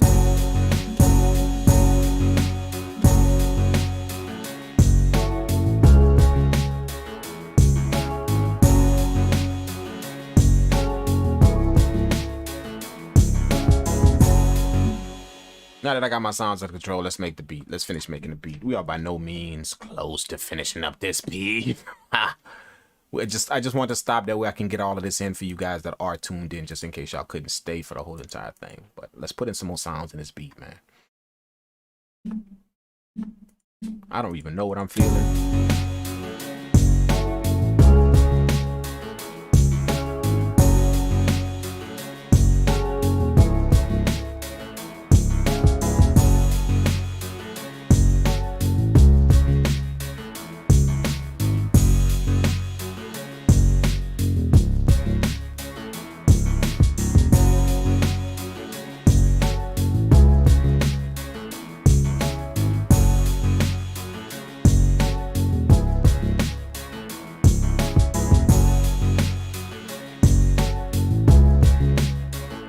We need some chords to thicken that up. We definitely need some chords, man. The beat running a little thin. We need some chords to thicken that up. So let's grab. I know exactly what piano I'm gonna use. Where is it? Where is it? Plugin 6. I want to use that Elite Pianist plugin. We're gonna thicken this up a little bit.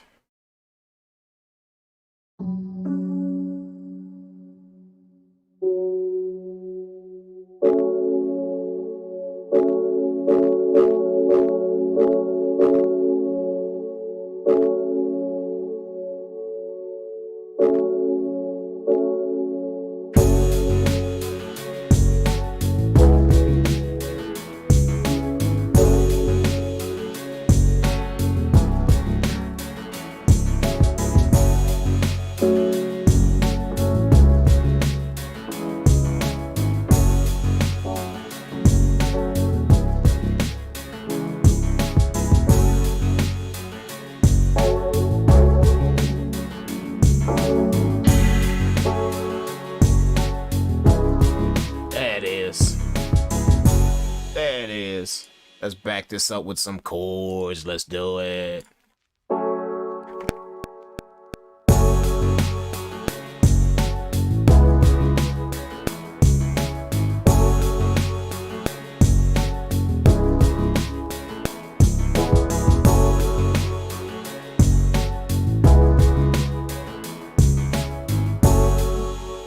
Now that we got the sound we want, now we got the tone that we want, let's shape the sound. If we pick the right tone, this should fall in to fill up the track nice and good. Let's do it.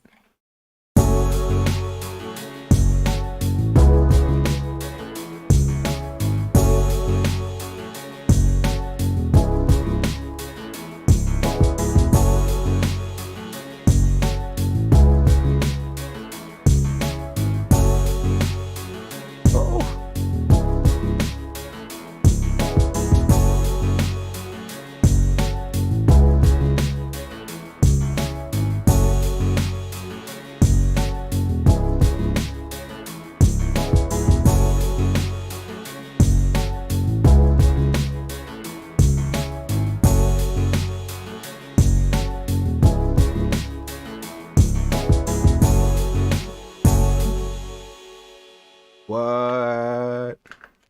What?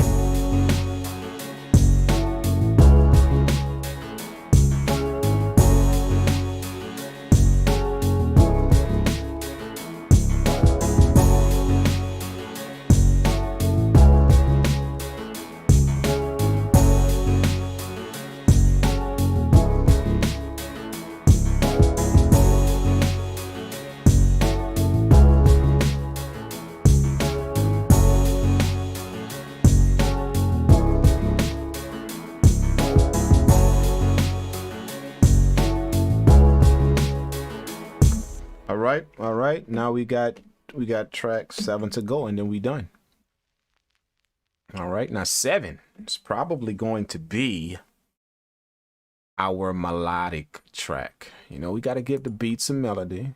You know, I like to put my own little feel on it, give it some melody. Now, I don't know if I should use a guitar for this, or I don't know if I should use like a pad sound or a bell sound. Let's do the crazy sound first. Let's see if we can sneak a guitar in there. See if we can do that. It might fit, it might not. I'm kind of hearing a little guitar riff in there. Something, not too much. You know, but we'll see if it's gonna fit. Let's see. There is is it this one? Told you I'm bad at hitting that damn save button. Save preset button.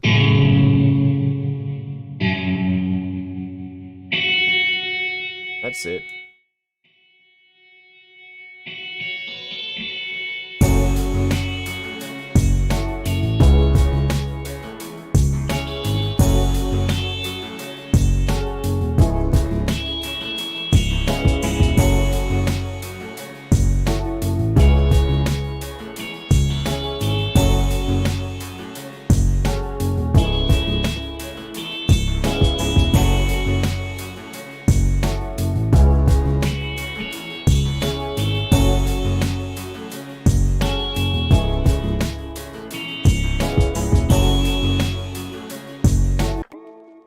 Almost there, but not quite. Not the tone that I need.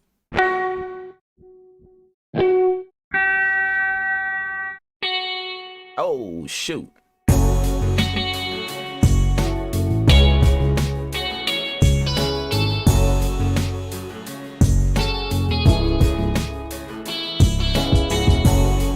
That's it. That's it. That's it. That's it. That's the tone that I need. That's the tone that I need. Let's mute these. We're going to mute all of those.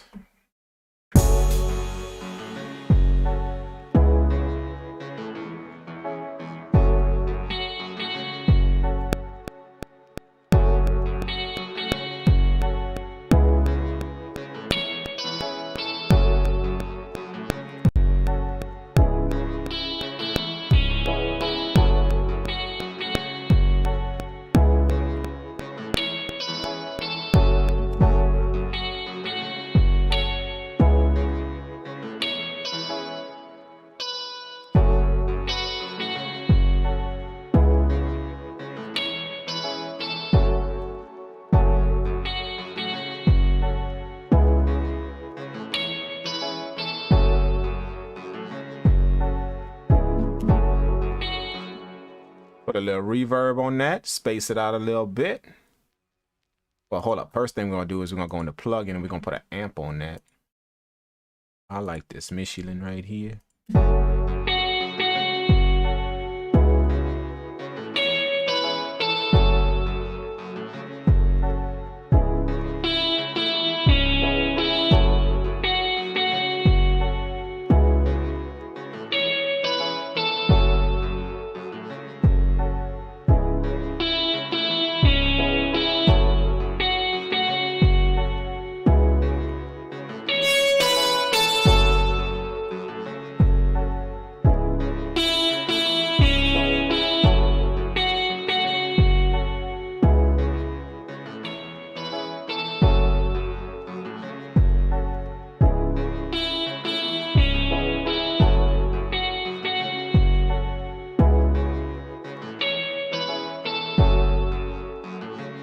Yep, that's how it sounds right there. Then we're going to hit it with the reverb. I just want to give it that amp sound, you know, like that harsh kind of guitar feel. And then I'm gonna smooth it out. Oh, no, wrong. I'm gonna smooth it out with the reverb. That way it has that authentic type guitar feel.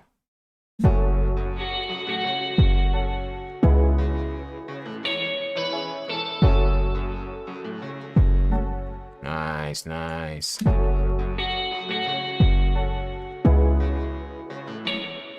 All right, and then I'm gonna shape the sound. If we got the correct tone that we wanted, then now we can shape the sound.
And if everything is cool,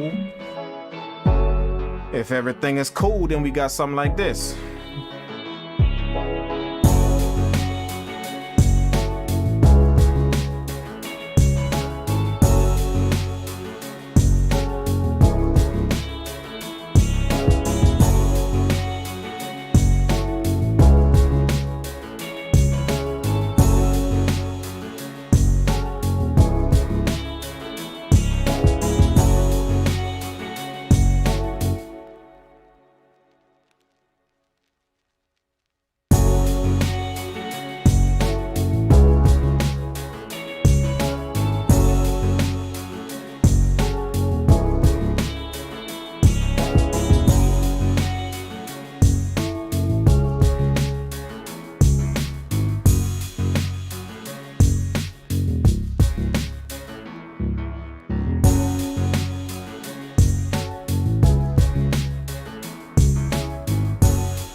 When I'm listening to both those sounds playing,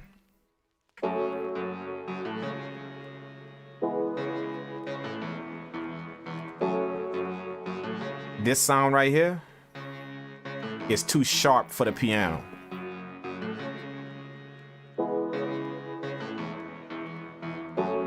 So all I'm gonna do is just tame this a little bit on the high end right here. I'm gonna just tame it a little bit.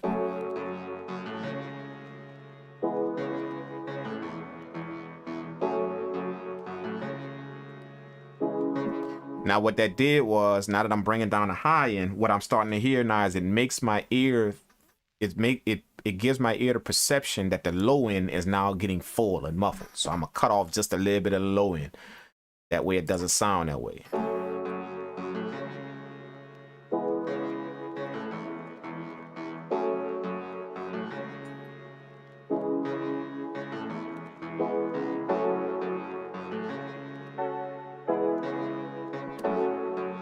All right, now for my high end chords that come in on track 5, what I'm gonna do is let's go to track 5. We're gonna kind of use our EQ to kind of shape that out. This is the EQ that we did when we first put the sound in. Now we're gonna kind of shape it out a little bit.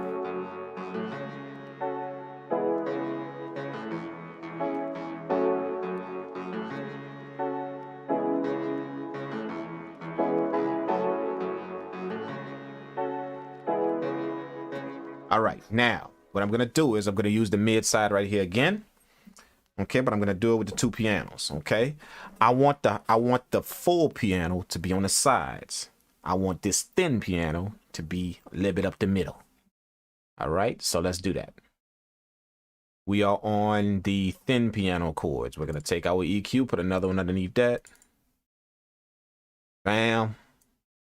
We're gonna switch that to, we want the thin piano to be up the middle.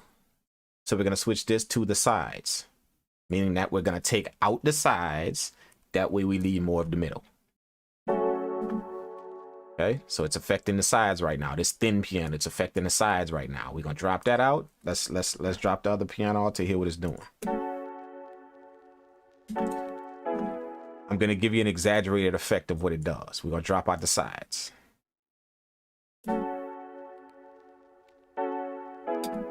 All it did was just took out the stereo. It just cut the stereo. That's the sides. If you notice, the piano is now up the middle now. For those of you guys that are listening to headphones or listening with earbuds or whatever, you can hear the piano right up the center. That's right up the center. Okay, so that's what we want. We want the piano to be in the center. Remember, we said the sharp piano is going to be up the middle. The other piano, the more full piano is going to be on the sides. Okay, so let's engage that one. That's track 6. Let's go to track 6. We're going to take our EQ, put it on there again. Boom. This is track 6 right here. Okay. And we're going to switch this to middle. So anything we affect is now going to be affecting the middle. Remember, we want to cut out the middle so this piano can now be on the side. So let's do that.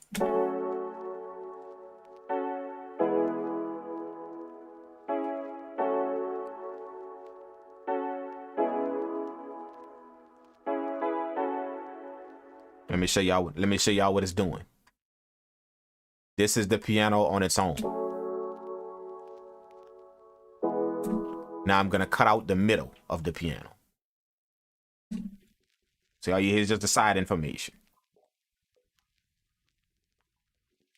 So really basically, in theory, what we're doing, the object is to get the thin piano, which is this one on the left in the blue. That's the thin piano. We want that to match with the middle. We want the thin piano up the middle to match with the sides of the full piano. That's what we doing. So let's see if we can do that. Let's engage them both.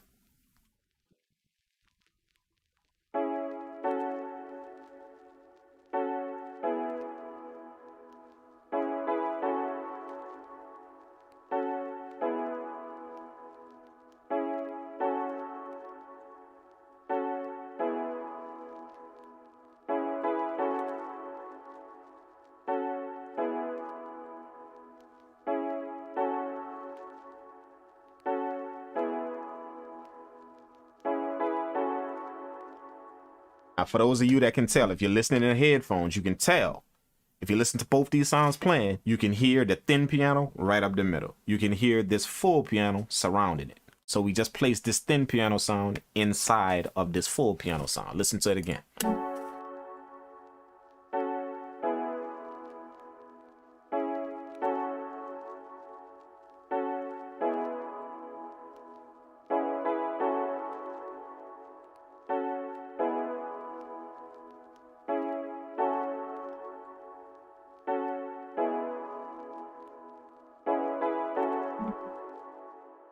Done.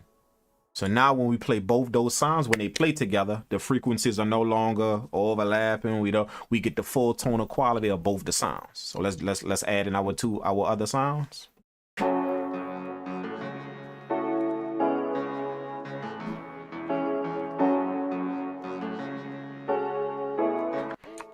Israel Forever is asking how you made the drums pop like that. Just watch after the video. It was a whole a whole bunch of information I took y'all through, and how I tame the sounds and did what I had to do with the drum buzz. But just at the end of the video, just go back and watch the video on Twitch, on YouTube, or wherever it's at, and you'll be able to see what I did with the drums.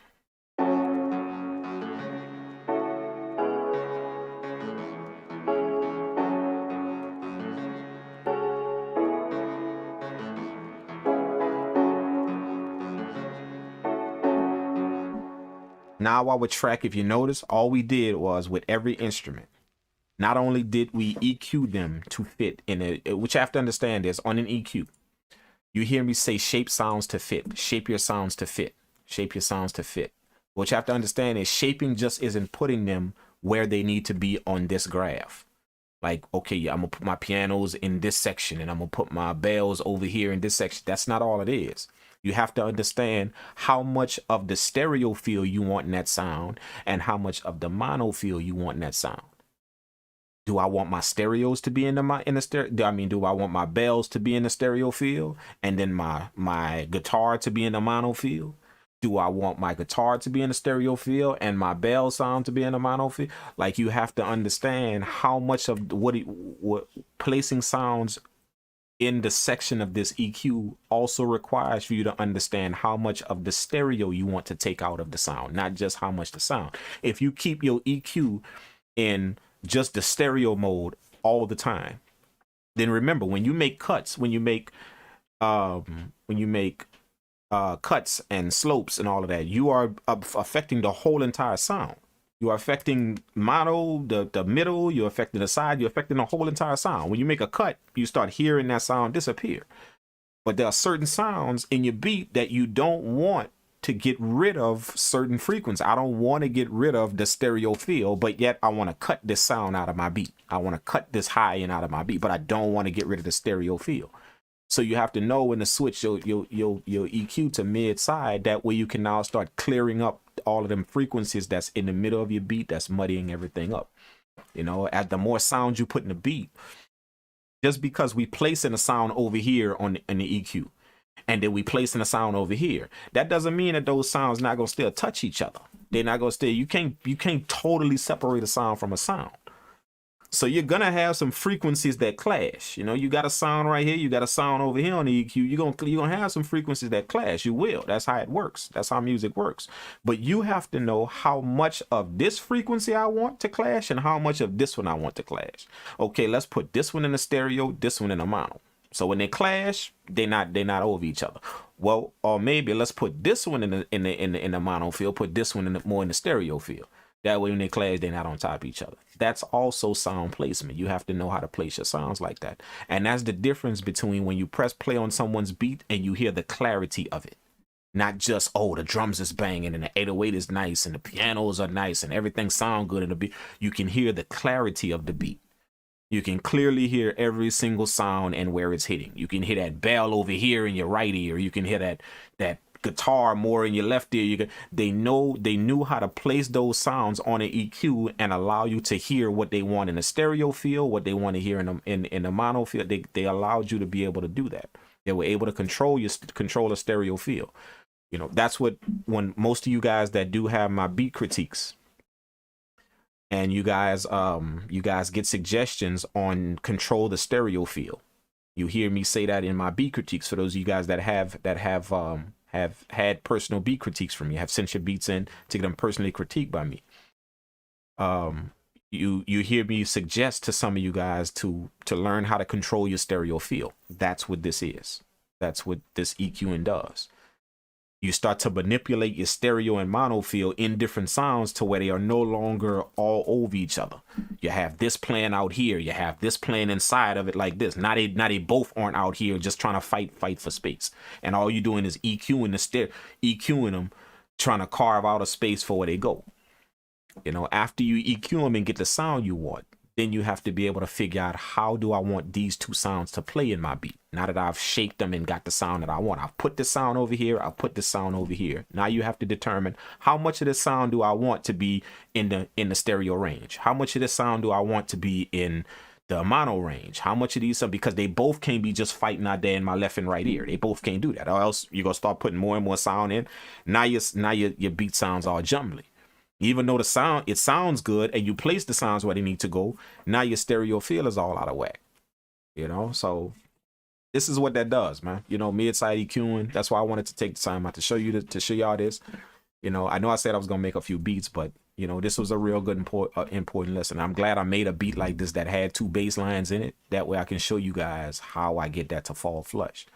An 808, a bass, you know, 2 different piano chords, all of that stuff you guys see me do in my videos. You guys see me doing my YouTube videos. You guys see me take one set of chords and you guys see me take another set of chords and layer them on top of each other, or duplicate one set of chords to the next track and play them 2 chords together. You guys see that. But what you guys don't see is this right here that I'm showing you. What you guys don't see is the fact that I'm not only EQing the sound, but I'm EQing, putting it in the field that it needs to be in. That way, when both those chords hit, one you're hearing here, one you're hearing here, but both of them are hitting at the same time. You know, if I use a bass in the 808, you guys just see me EQing the bass in the 808. You guys don't see what I'm EQing in the bass in the 808. I'm only EQing the stereo feel in that bass sound. I'm only EQing the mono feel in that bass sound. You know, y'all don't see that. So that's why it's good to be in on stuff like this. That way you guys can see how I achieve the sound that I achieve, not just me on YouTube making beats. You know, there are a few things that I can't put in a 10-minute video, you know, or a 15-minute YouTube video, you know. And my channel is designed for music production and the MPC and how to do it with the MPC, you know, but it's not really a mixing channel. It's not really a channel that's designed to teach you guys mixing tips and all of that. I don't mind you guys asking me mixing tips and asking me stuff that I do to make my stuff sound the way it does. That's part of music production. But my channel is designed to get you to learn how to make beats. If you want to learn stuff like this, then make sure that you take advantage of these other avenues like Twitch. My live video help sessions will also get you guys acquainted with stuff like this. You know, this is what you guys saw here. This is only about, you know, if we put it on a scale from 1 to 10, what you guys saw here is about 3. You know, you guys are still, you know, I just wanted to give you guys an idea of what it takes to place your sounds in different areas of your beat. But this is just about a 3 out of 10. You know, this is the, you know, there's still a lot more you need to know for how to process this sound. Now that you've put it where it needs to go. Now you need to learn how to process it to where, you know, you could quite possibly, you know, shape the sound, get the sound you want from your piano, get the sound you want from your guitar. You shape those sounds with the EQ. Then you even went as far as to do this and put it in the put this in the stereo field, put this in the mono field. You have everything playing nice. But then if you don't know how to deal with those 2 sounds, you know, then you could possibly, what you could do is possibly end up reversing what you just not did. You could reverse, you could put them right back to it if you don't know how to deal with those sounds after that. So this is just giving you an idea, you know, like remember, this is all inside the MPC software. This is the mix before the mix. But now I know when these stems come out of the MPC software, when these stems come out of here and go inside of Reaper, this is why I'm able to mix in Reaper so quickly, so efficiently, so effectively, because I know how to take the time out to get my sounds to play well together while I'm making the beat, you know. And the reason why it took this long is because I explained this to you guys, but I do all of this while I'm making a beat. You know, if y'all ever watch me making a beat live, just cooking up, y'all see me do all of this while I'm making a beat. It's like I'm actually doing a mix on a beat while I'm making it. Now when it's time, you know, at the end of the beat, everybody wondering, damn, how the beat sound like that, man? The dude just pulling sounds out and just EQ. That's what I was doing. But I just do it so quickly and efficiently that it seems like it's part of making a beat. You know, so hopefully you guys got a little bit of it, you know, a good piece of information from this, man. This is the type of stuff that nobody showed me, man. Like nobody showed me how to do it. Nobody, you know, like I literally had to go sit down at a school to learn, you know, what sound does and how to deal with it and what to do what. And I had to wait to work in somebody's studio as an intern before I understood, okay, that's why they do this to this, and that's what mid-side is, and that's what I had to wait for that type of stuff, you know. So, but that's the benefit of That's the benefit of being in the producer community, man. You guys can get the one up on it, you know, and kind of figure out a few things, man. So yeah, these sounds came out nice, man.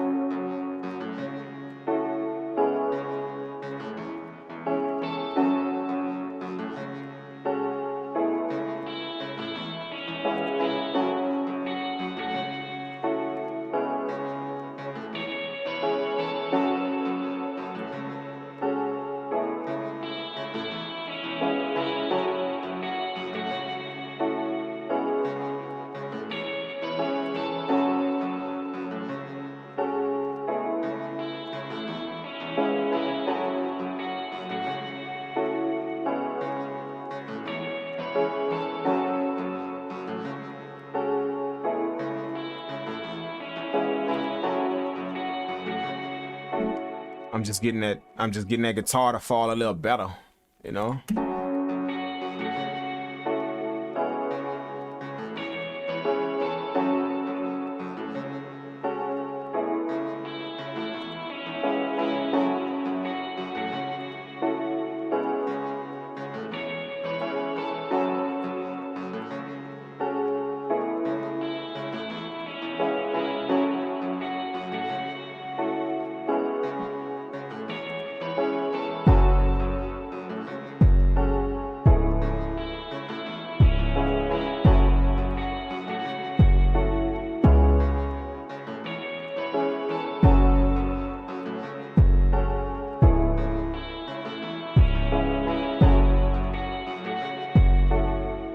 Just give that 808 a little bit of saturation.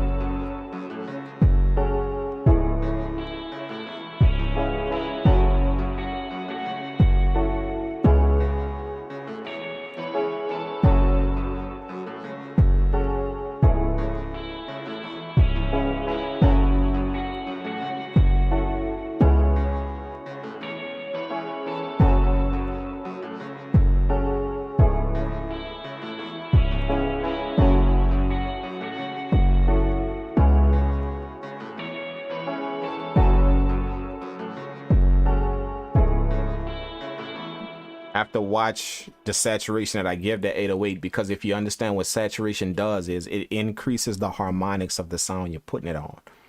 It blankets it and brings those harmonics to the top. It saturates them. So if I oversaturate this 808 and bring the harmonics of my 808 out, this is what it would sound like if I bring the harmonics of my 808 out. I'm just gonna overdo it.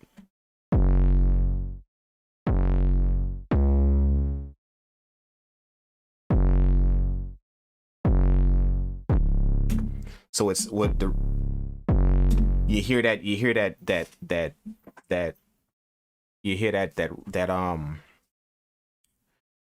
gurgling sound in the 808, and that's because that's the harmonics that are in a bass sound. That's how they make it. That's how they make the sound. That's how you start off with making an 808. So it's now attaching itself to those harmonics and bringing them to the front. Now, the only problem with this is my bass sound is the harmonic part of the track.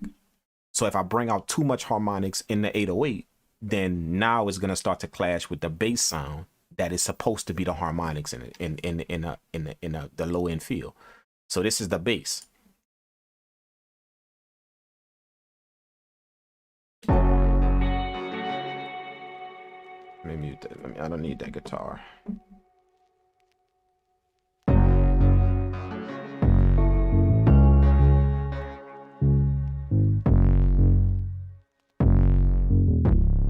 See, if you notice, now it's starting to clash now. You notice the 808 is now clashing with the harmonics of the bass.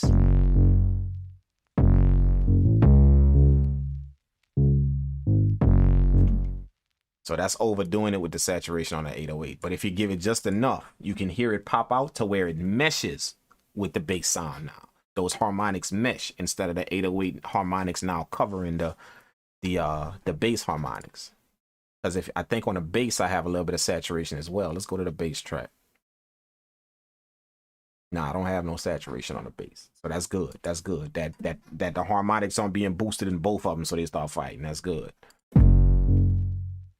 So all I want is just a little bit of saturation just to make it blend in with what the bass is doing.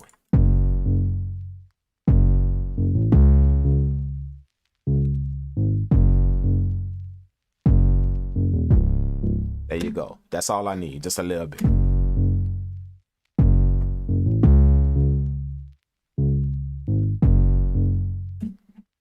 And now the bass.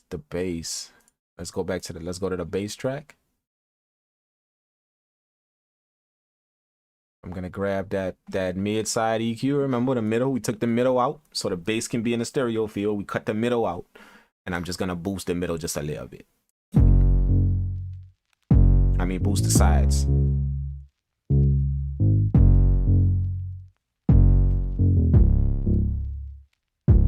That little boost what the main frequency is in the bass helps it blend more with the harmonics of the 808.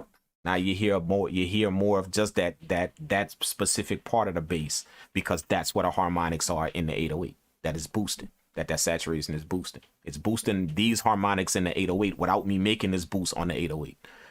So if I'm gonna do that on the 808, then instead of putting saturation and boosting the harmonics in my bass sound, that will conflict with it. All I do is just go find that frequency in the bass sound and just slightly give it a boost. Now you hear that sound in the bass sound meshing with the harmonics that was brought out in the 808.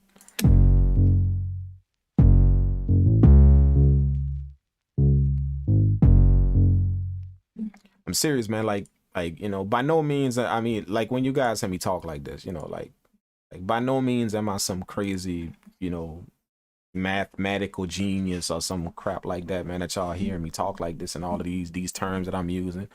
You know, it's just that I love this craft, man. Like, you guys only see me make beats, you know, like a few of you guys know that about me that's been following me for a while. You guys only see me make beats, you know, like beat making is fun for me. It's fun. I just know how to do it really, really well. So I make money off a fun thing that I like to do. My business is this, what you're seeing. That's my business. My business is dealing with sound. I just know how to make music so I can make money off of it. I know how to make beats. I know how to make music, so I make money off of it. But my business revolves around what you guys hear, what you guys see here, dealing with sound, audio engineering, the mixing of it. That's what my business focuses on. You know, so that's why I have the studio. I don't have studios for music production. Like I could produce music on a laptop in a corner, some headphones. I could produce music. I don't even need none of this stuff. I have studios because of what else I do, what else the business of what I do. But just to make big, this is fun to me. This is a fun part of my business that I run. You know, to make music and have people rap on my beats and have people want to record to my beats and all that. That's a fun part, you know. And I was always told that the best thing you can do when it comes down to making money is learn how to make money off your hobby. That's one of the best things you can learn how to do. Like whatever hobby it is, I don't care if it's collecting stamps, collecting rocks. Like the best thing you can do is learn how to make money off of that, because you would do a hobby for free anyway. It's your hobby. You would do it for free anyway. So it's nice to be able to make money off of that. You know, it's kind of like basketball players. You know, at a young age, they was playing basketball for free. That's all they did in a park when they was kids, that they was doing it for free. They just turned their hobby into what they do for a living, and they made money off of their hobby. That's like the best thing that you could do when it come down to business, man. Take your hobby, whatever you like, whatever hobby you find interesting, or you know, you can do for free. You would do it for free, literally, and then you know, figure out how to make money off of it. But that's just a little bit of an in-depth tutorial on kind of like pre-mixing sounds before the mix. You know, I wish I had enough time to actually show you guys what I would do if I took these sounds out of the DAW and now, I mean, out of the MPC software, how they are now, what I did to them now, and bring them into Reaper. There's still a mix that needs to happen. But you guys would realize, seeing this and then seeing me mix the track, you guys would start to piece together, oh crap, that's why he can mix like that, because all of the stuff I saw with this it kind of matches what he about to do with the mix. You know, there's a reason why I got all of these sounds prepared like this, because if I was to mix the track, you guys would see, okay, that's why he's able to do this with his mix bus in Reaper. That's why he's able to do this with his pianos in Reaper. That's why he's able, because you guys saw what I did here.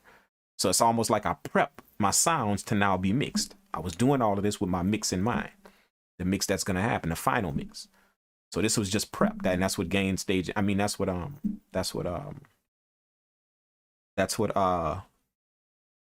static mixing is. That's what static mixing is. It's the mix before the mix. It's to level, it's to make his sounds fit well with each other and play well with each other. Get it? I remember what I said. 10 is the high, 10 is the ugliest your beat can be. 1 is the best sound that your beat can have.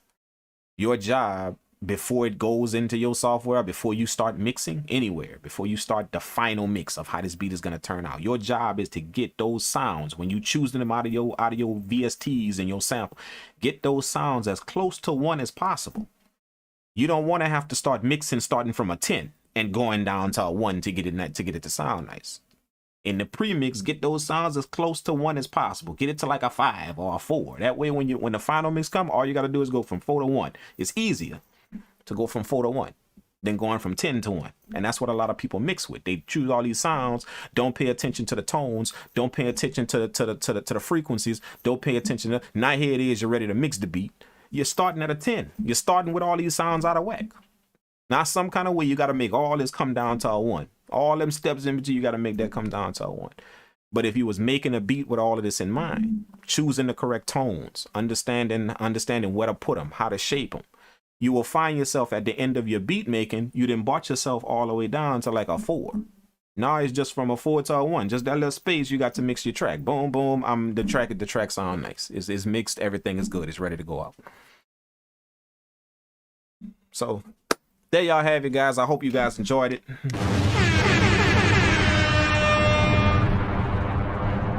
I didn't really plan on getting this much into the mixing aspect. I kind of wanted to get into the beat making aspect of when it comes down to getting a track ready. But, you know, with this track right here, it just so happened that I put 2 basses on the track, you know, so this tutorial required me to explain that, you know, just to explain how to mesh your sounds well and what it means to do it, you know. So just you know, if you guys got any questions or anything that you watch here, you know, as I said, you can always take my sessions, my live help sessions. You know, there's a bunch of things that I can show you that will cut your mixing down in half. It'll cut your beat making in half, all of that stuff, anything that you're trying to do with this craft that we in, you know. And that's what I do. That you guys that I've already taken my sessions, you guys know how that works, man. You know, I don't think there's a person that has taken my sessions that didn't get something from it. You know what I'm saying? So, but you know, and I mean, it's better to have this right now. You guys are taking in this information, and for those of you guys that's hearing this information and telling yourself, "Wow, this is amazing to hear," or, you know, I wouldn't get this type of information anywhere else. This is general. I'm dealing with a general topic right now. This is a general topic, so you are hearing general information. As much as you may think that it's detailed, that this is just general. Now just imagine if you were to be in a session 101. The information would now start to specifically pertain to you. All this general information would now specifically pertain to you and your sound and what you're trying to do. So it's almost like you get the general information, the best of the general information that is now directed towards your specific thing that you're trying to do. So that's the benefit of reaching out for help. You know, any possible avenue that you have to get help to get your sound up to par where it needs to be. Okay, now for the ending of this stream.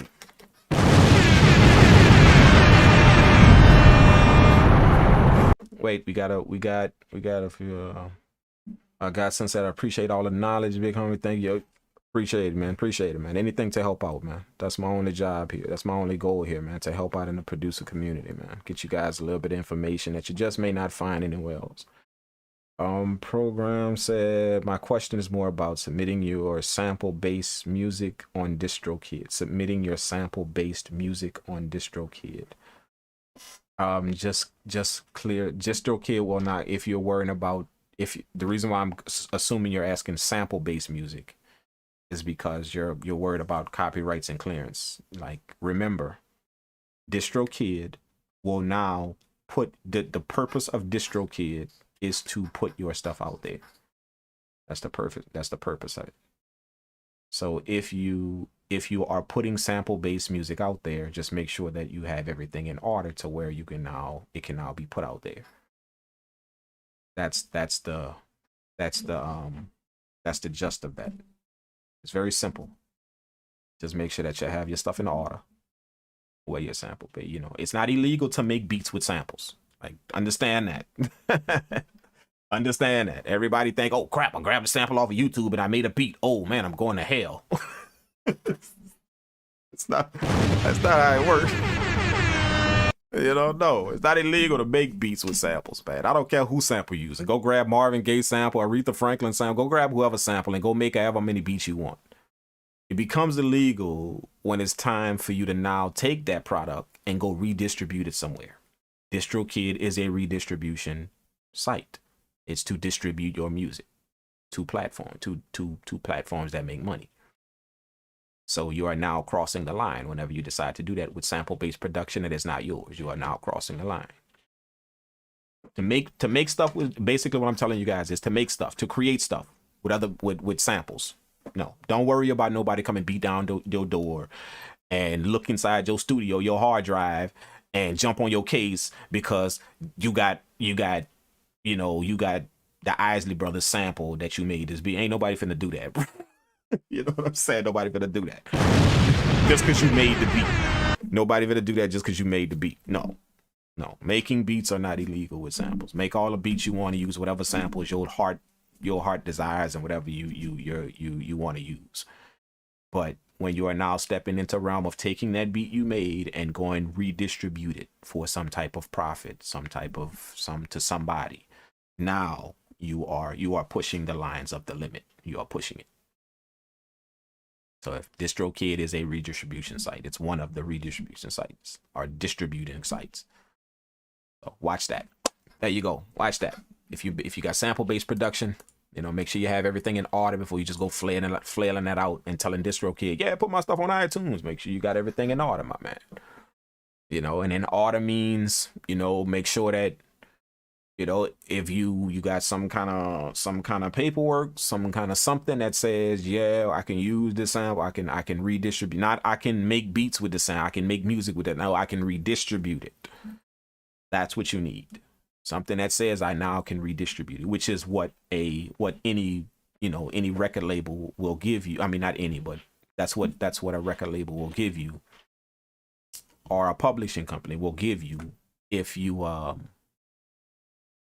they approve you to sample their music, to now use their music. They will give you something that specifically says you can now redistribute it. They will hash out the cost with you.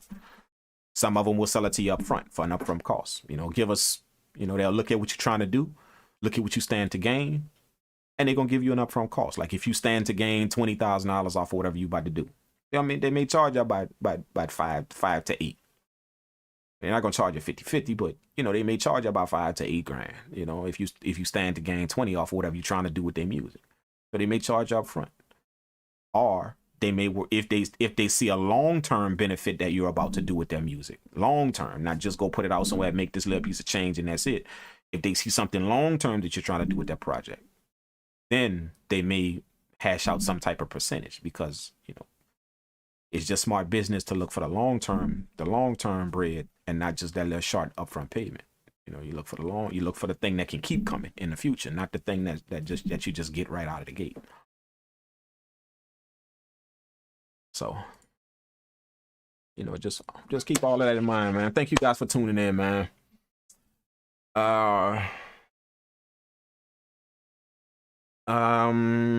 What else you got? J Mac, the Hustler, Professor DK. Thank you, but man, call me a professor. Come on, man. Hey, bro, I don't really talk like no professor, man. If you put me in front of a class, they probably be laughing at me. Like, what the hell is dude saying? He talk like he's straight out the hood, like he's straight out the country. Nah, I don't think I'm a professor, man. I just try and relate the knowledge, man, in a manner that you guys can get it, without using all kind of big words and all that stuff that you hear on YouTube from all these dudes, Like I could do that if y'all like that type of stuff, I just like to put it in a way that y'all can kind of grasp it and get it, you know. But the program said I appreciate you. My pleasure, big home. Gotham said it makes you a habitual line stepper if you sell it. No, it make it illegal if you sell it. I don't know what a habitual line stepper is. No, it makes it illegal if you sell it. It is now illegal. You are now an illegal, you moving illegally in this craft we got. If you going out there selling beats that got samples in it and you ain't cleared them. No, that's not line stepping. That's illegal. Period. But thanks so much, man. Thank you guys for tuning in. I appreciate it. Okay, now, wait. For the ending of the stream, I wanted to ask you guys, when do you guys want to do the sample flip contest, man? When you guys want to do it? It worked out better when I asked you guys, man. Like the time that I did the beat review, when I got on the stream and asked you guys before that. It worked out better because it was good for everybody.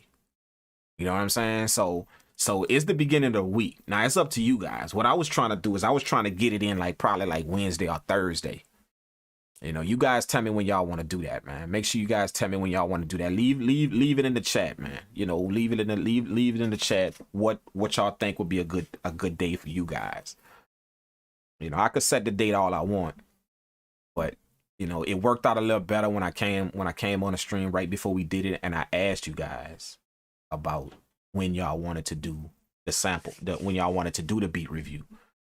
You guys gave a lot of feedback as to when it would be good for y'all. We all kind of came up with a date that was good for everybody, man. Everybody pretty much saying the same date. So I'm kind of hoping we can do the same thing for the sample flip contest that's coming up. I'm trying to get it in this week. I know I should have started yesterday or probably over the weekend, but it's mine I'm trying to get it in. So it's Tuesday now, so we could either do it tomorrow if you guys want to do it. We could do it. We could set it up for tomorrow night. Literally, could set it up for tomorrow night. I got a few things to do in the studio during the day, so at night, I probably got one session, and that's about it. So we can do the sample flip contest after 8 o'clock or something like that. We can do it. Or if y'all need a day, then we could do it Thursday. We could do it this Thursday. Or if you guys want to do this, what we can do is we can have a beat review. We can have another beat review coming up to where you guys can submit some more of your beats. You got today and tomorrow to submit your beats. And then we play them Thursday. And then next week, we have the sample flip contest. Next week, Wednesday or Thursday, we have the sample flip contest. So it's all up to you guys how anxious you guys want to get into this. Now, remember, the sample flip contest, you don't really need to be prepared for that. You just need to be in your studio, man, to grab the sample and get ready to make a beat. You don't need to be prepared for that. So whether we do it tomorrow night, Thursday night, it don't matter. Just be in your studio and be ready. You know what I'm saying? Do a poll in the Discord. No, I don't have to do a poll, man. We don't have to really do a poll, man. Just whatever you guys want. Because some people may not want what I put on the poll. They may not want that. So just let me know in the chat, man. Let me know real quick what you guys want to do. If enough people say Thursday, if people saying Thursday is good. If you say Wednesday, if you say tomorrow, Paul Max said Friday. Friday is not in the cards, man. We don't stream on Friday, man. If I go live on Friday, if I stream on Friday, it's gonna be a cooker. It ain't gonna be. It's gonna be just making music. Probably a collab day too. Friday I'm gonna do a collab day. To where I jump into Discord. You guys can collab. We can all collab together. You know what I'm saying? Drop some samples and then we all just make beats from the samples that they put in that, man. I like doing that. I like doing that with you guys, man. I don't know if you guys saw it, but I put a sample in the Discord. Y'all go to the collab page on my Discord. And I threw a sample in there. I think a few people saw it and downloaded it, so I want to hear what y'all did with it. But I threw a sample in there, man. Y'all go check it out. I think it's like a guitar sample, a nice little guitar sample I threw in there. But y'all go check that out, man. It's in the Discord now. Just go to the collab tab, the collab room, You can anybody could download it. Just go in the Discord. All right, so Thursday, J Max said Thursday, Class said Wednesday tomorrow. So I got a few Wednesdays that y'all want to do. Who else, man? Who else saying Wednesday or Thursday, man? Y'all put it in now. Put it in now. You know, Wednesday is tomorrow. Wednesday is literally tomorrow. You know, so we can do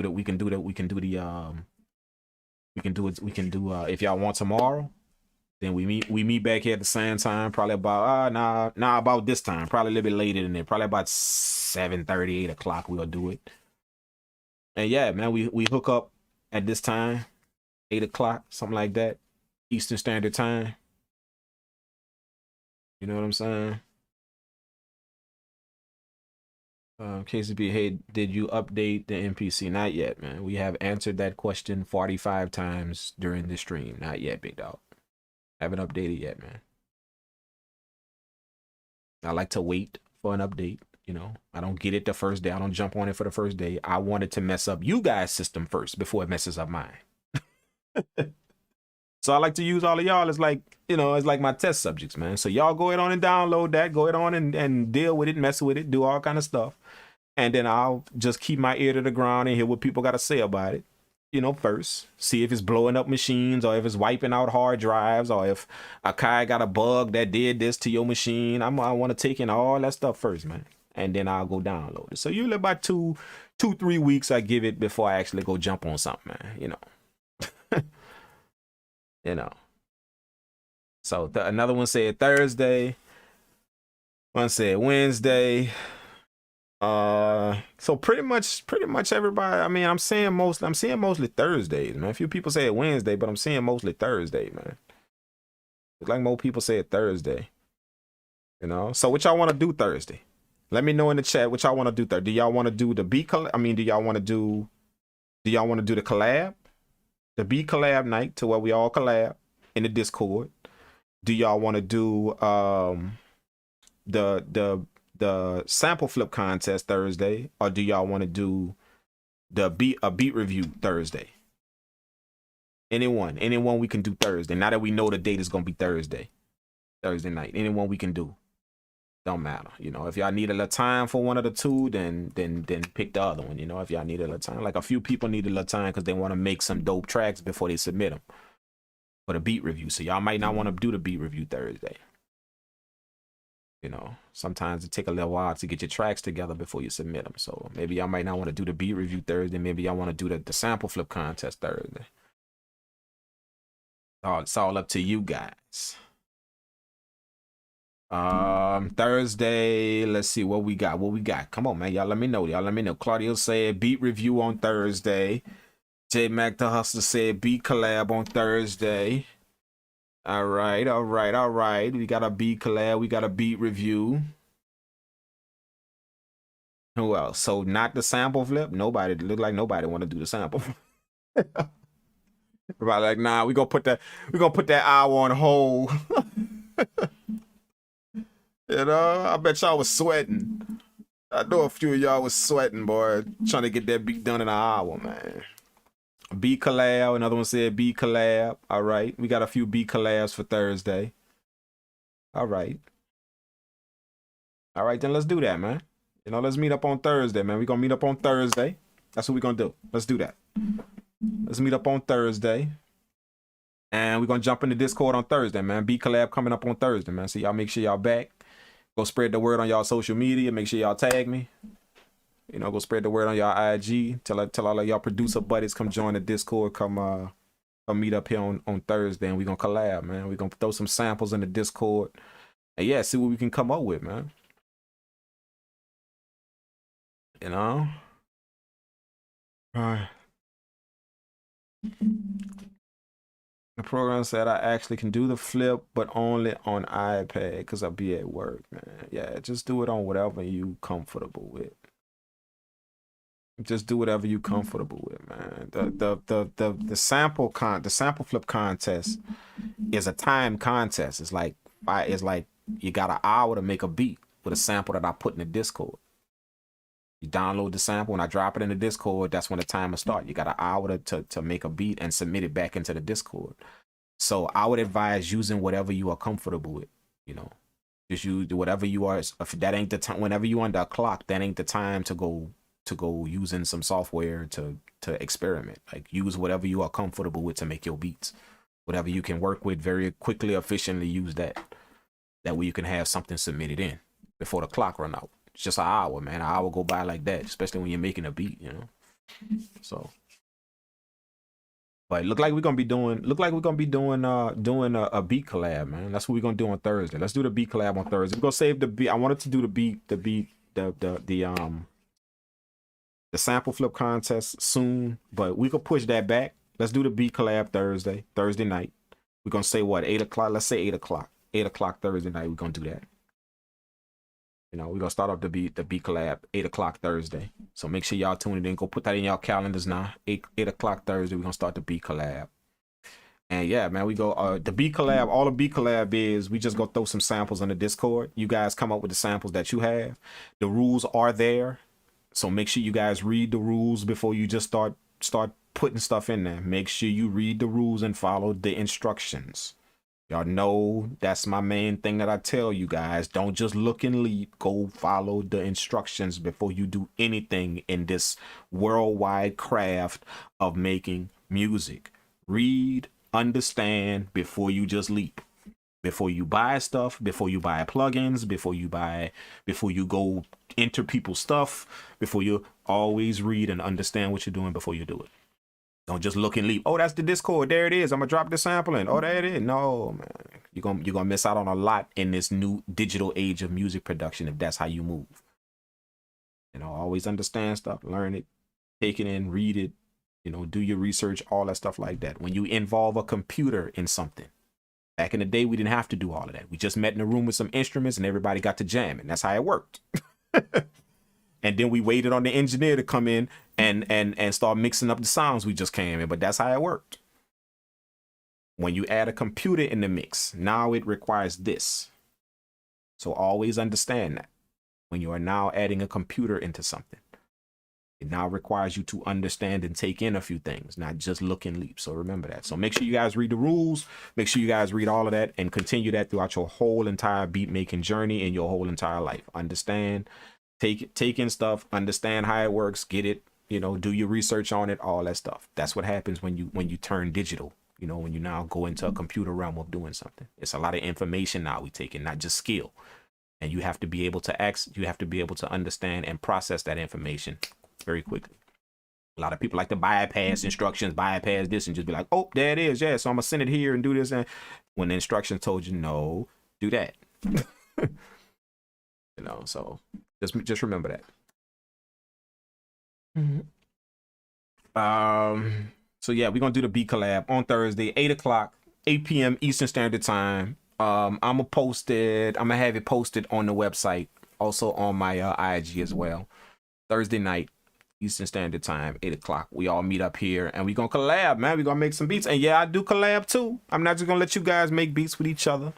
I'm gonna collab as well, you know, while you guys work. You know, it's almost like having a big studio session, man. You know, like we all can't be in each other's studio, but we can all meet up on the Discord, fire up our studios, and share some drum sounds, share some piano sounds. I'm gonna make a few melodies in the MPC software and drop them in there so you guys can come up with some beats.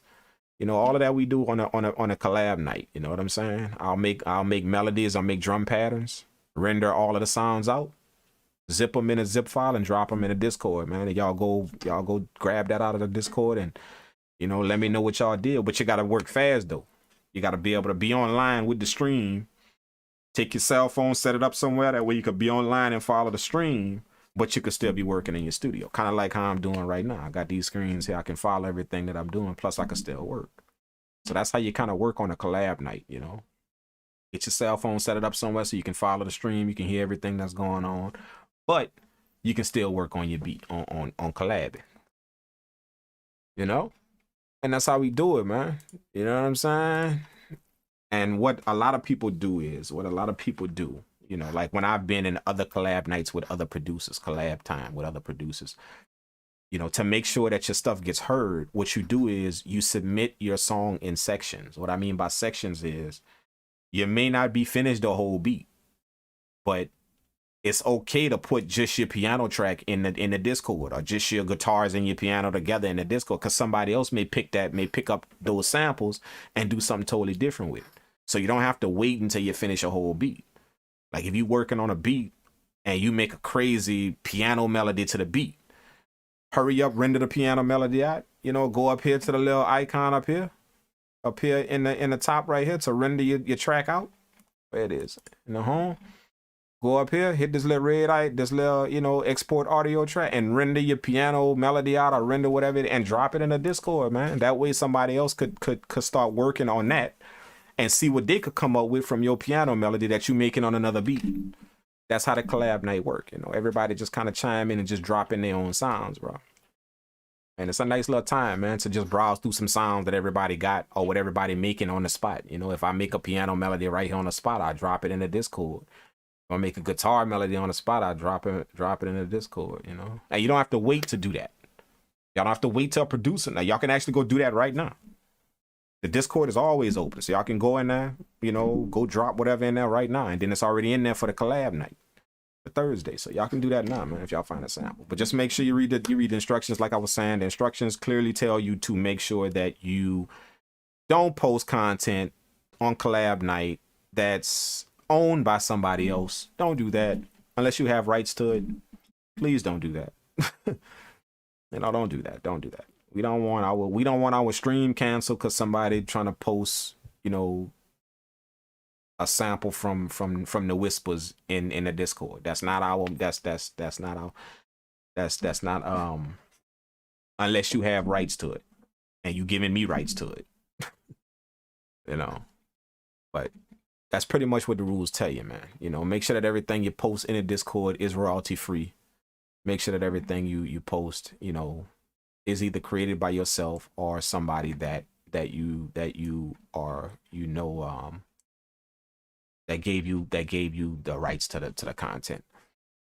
So just make sure you guys keep that in mind. That way we can, you know, that way my Twitch stream don't get canceled because y'all posting stuff we ain't supposed to be playing on Twitch.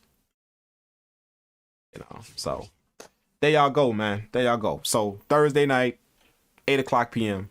Eastern Standard Time. We're gonna meet up here for the beat collab, man.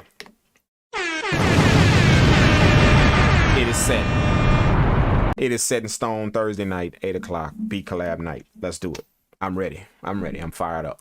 Tonight. I'm actually gonna make a few melodies tonight. So y'all may see a few more melodies pop up in the Discord between tonight and tomorrow. I may jump in there like late tonight, probably about 2 in the morning, and cook up some melody. That's about the time that I be wanting to make music, man. You know, about 2 in the morning. I'll be like, yeah, man, let me make some beats. For those of you guys that know, man, for those of you guys that don't know, just in case y'all not paying attention, I go live all the time late at night, bro. So if y'all wake up and can't sleep, go check the live stream, man. I just might be live, man. I go live like 1, 2 in the morning. I just be cooking up beats on Twitch. You know, I don't really say too much because I'm just cooking up. I just, you know, like I like making music at that time. Not really talking like this. I like actually making music. So I don't really say too much. So, but I'll definitely cook up live, man. You guys get to tune in, watch me cook up, watch me do my thing. So just remember that if you can't sleep at night, just go check the live stream. I just might be on live, man. I may do it tonight. Make some melodies on live tonight, later on tonight. All right. If you need the link to the Discord, then just type in !Discord in the chat, and it will give you the link.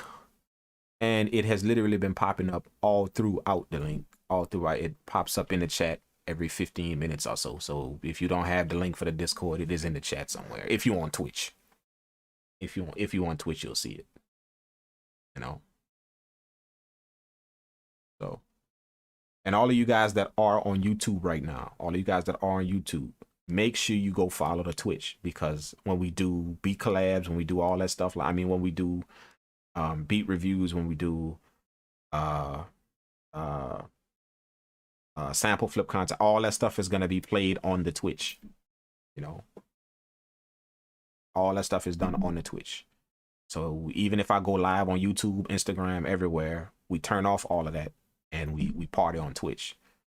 So just you guys that don't know that's tuning in right now, you know, so make sure you go follow it. If you're on YouTube, you know, then make sure you go follow the Twitch. That way you can participate in everything we do, not just see it on YouTube.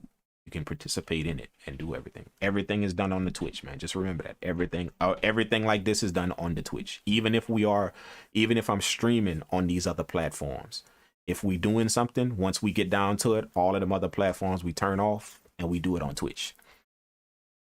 All right. So if you're on any other platform, YouTube right now, I think IG is already off. Yep, IG is off. But if you're on YouTube right now, make sure you guys follow the Twitch. The link for the Twitch is in every video all the time. You know, just make sure you guys do that. That way you can keep up with everything that we doing. Shout out to Sticky Tentacles for following on Twitch, man.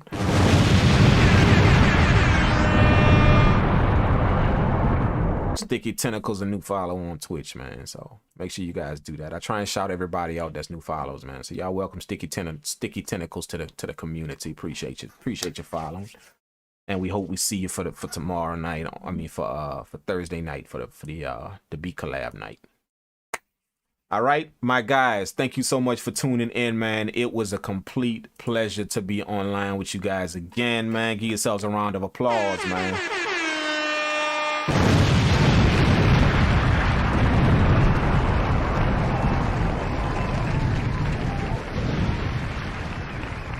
Absolutely, man. Absolutely. Collab. Mr. Boogities, bro, what's Twitch? Google is your best friend, my man. Google is your friend. Who else we got? The DJ Tommy, thank you for the follow. The DJ Tommy on Twitch, thank you for the follow, my man. Appreciate that. Absolutely. Again, if you are new on YouTube, then make sure you go hit up the Twitch, man. Make sure you go hit up the Twitch, follow it. You know, that's what we do everything at, all right? So thank you guys for tuning in, man. I gotta sign off. I hope you guys enjoyed the live stream.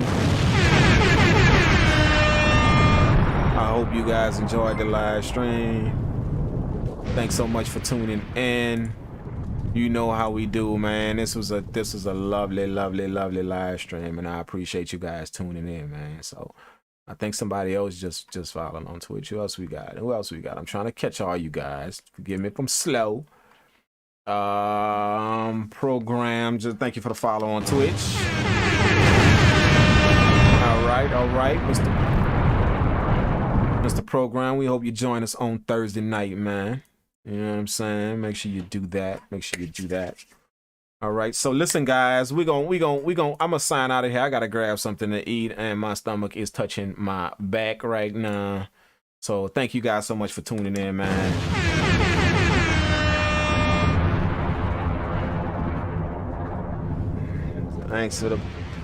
Thanks for putting all the inspiring content. See you next time. Appreciate that, Sticky Tentacles. Thanks for the love, man. Thought say, can you stay on 2 more hours and explain it all again? Absolutely, I can. Just make sure you go to the PayPal and you send me $2,300. I got it just for you. I will stay on. If you can do that, if you can send me $2,300 to the PayPal, I'll literally stay on for another 2 hours. I will starve on here, but you got to send me $2,300 exactly. That's how much I need to pay my light bill. I'm past due.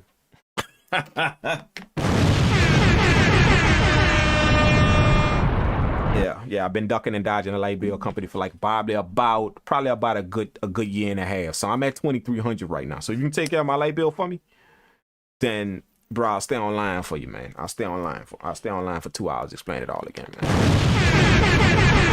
Which brings me to my last point before I get out of here. If you guys did like the information that you took in, as I always tell you guys, try not to get up from the table and roll. You know, whatever you guys help with the channel, it's always nice. You know, go to the about section of my Twitch. It will you will see the tip section. If you guys want to put anything on the table for what you see here, it all goes right back into the channel. That way, for these beat collab nights and these beat review nights and these sample flip contests, I have a whole bunch of amazing prizes to give you guys. Like last time, I gave away a VST. I don't know if you in here, but whoever got that VST that I gave away, let them know that, man. I gave away a VST, a whole free VST with over I think it had over 2 gigs worth of sounds in it, man. A VST that you guys all see me use. I'm not gonna tell y'all the name of the VST, and I'm not gonna tell y'all the name of the VSTs I got coming for you guys. But what I do is I purchase.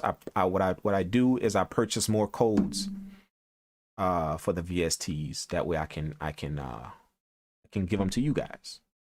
So anything you guys want to donate to the channel, that is how I get all of these amazing things for you guys. My sessions, my sample pack, all of that stuff that I'm able to give to you free, it is because of the support that you guys help with. So I don't care if it's $2, $5, $10, $50, whatever you guys want to support the channel with, by all means do that. That goes right back into the channel. And what I do is I go in my own pocket and match dollar for dollar what you guys put in.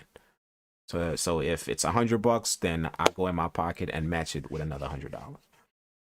That's any amount that I get. That way we can all make sure the channel keeps growing, and that's why it's what it is now. It's because that a lot of people are not just sitting here and taking the information and then rolling.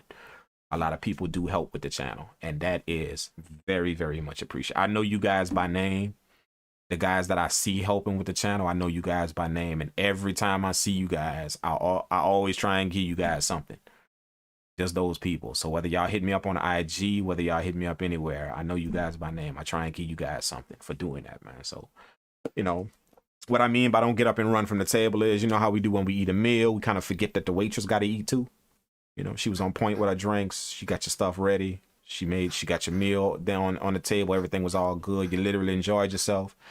You ate already, but remember, she got to go home and eat too. So leave something on the table for her, man. Make sure you do that. Always remember that, man. Don't just take, actually look to give. All right. So with that being said, I'm gonna roll out of here.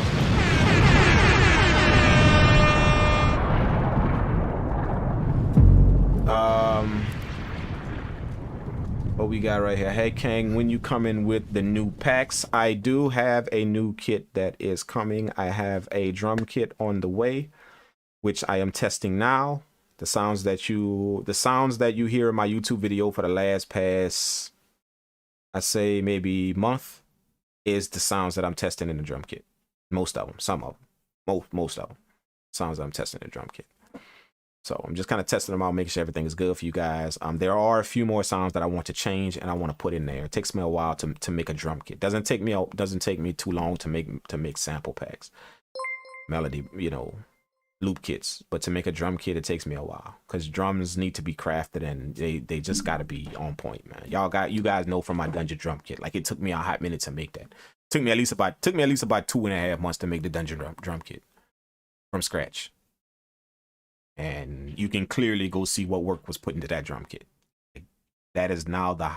Oh, nope, not yet, no more. That was the highest selling kit on my website. It was the highest selling kit on my website. But the new VVS loop kit has now knocked that out of the #1 spot. Yes. If you don't have a VVS loop kit, I suggest you go get that. That is the first time that a sample pack has knocked a drum kit out of the #1 spot on my website. You know what I'm saying? I mean, I think like last time we checked, we are at over 600 and something downloads, man, of the VVS loop kit. So, that is not, I think the and this was maybe I think week before last that I checked that. So who knows where it's at by this week, but the Dungeon drum kit was holding the spot on my website with at least, I think the Dungeon drum kit had right at, I think it was it held a spot at 590 something for a long time, 590 something downloads, for a while. And this is just when it first come out. It's no longer calculated after that. Obviously more people have bought it since then, but this is just when it first drops. We track it for the first few months just to see how well it does. So the VVS loop kit has only been out for maybe not even a month yet, a few weeks. But in just of the weeks that it's been out, it has now topped the Dungeon drum kit. So shout out to you guys for making that happen.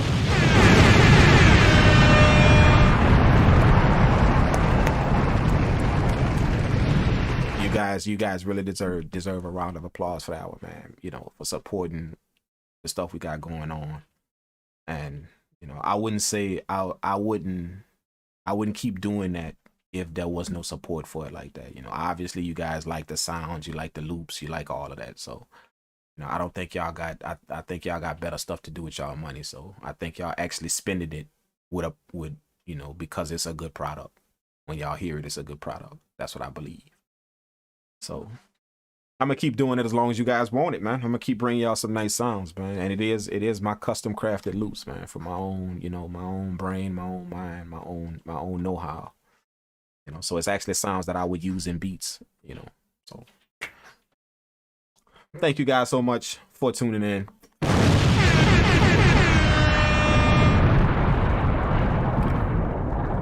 Hannah Santiago ask,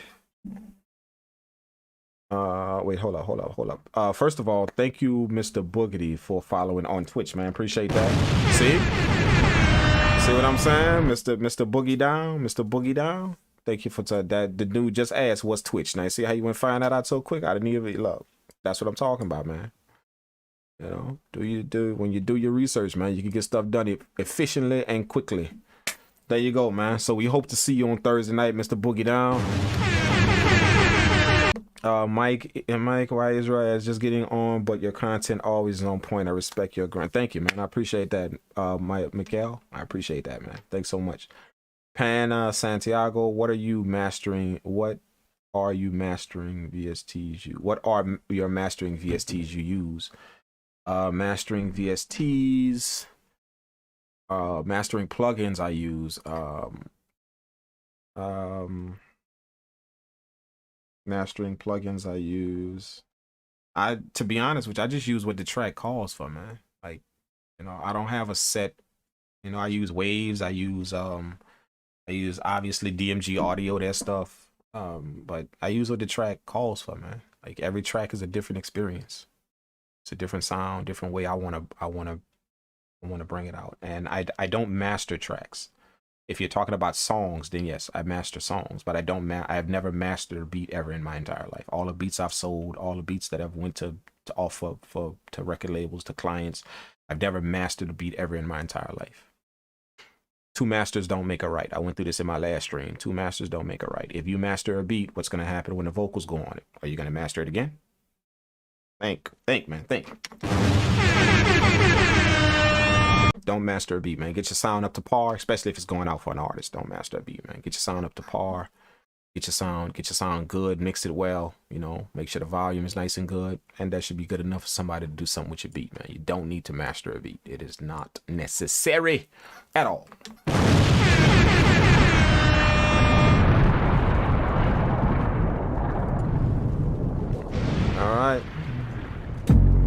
All right, guys. I gotta go, man. I gotta say that for the last past 20 minutes. You know, all of the links are in the chat, man. We gonna roll out, man. I thank you guys for tuning in, man. Shout out to everybody that just joined on Twitch, all of the new people that joined the fam. Y'all make sure y'all send them some love. You know, make sure y'all send Mr. Boogie Down some love. Welcome him to the fam. We got also Program, he joined. We got the DJ Tommy, he joined. We got Sticky Tentacles joined as well. So make sure y'all send these guys some love. Welcome them to the fam. You know how we do. We always welcome people to the fam. Again, if you guys are on Twitch, make sure you guys follow. I mean, if you guys are on YouTube, make sure you guys follow the Twitch so you can catch all of this amazing stuff that's coming up, man. You know what I'm saying? I saw somebody that asked about where to tip. If you need to know where to tip, just go in the about section of my Twitch. You'll see it on your phone. If you're on your phone or if you're on a computer, just go to the about section in my profile. You'll see how you can tip. It's very, very easy. You can send whatever you like, 50 cents, $1, $2, whatever you want. It doesn't matter, man. Everything is respected. You don't have to be the outstanding person that's tipping $100. You don't have to be that person. Everything is respected no matter how small it is, man. You know, it's just the fact that I got people here that's willing to help and not willing to just sit here and take from the kid, man, you know? So thank you guys so much, man. All right. I am out. We gonna roll out on this note right here.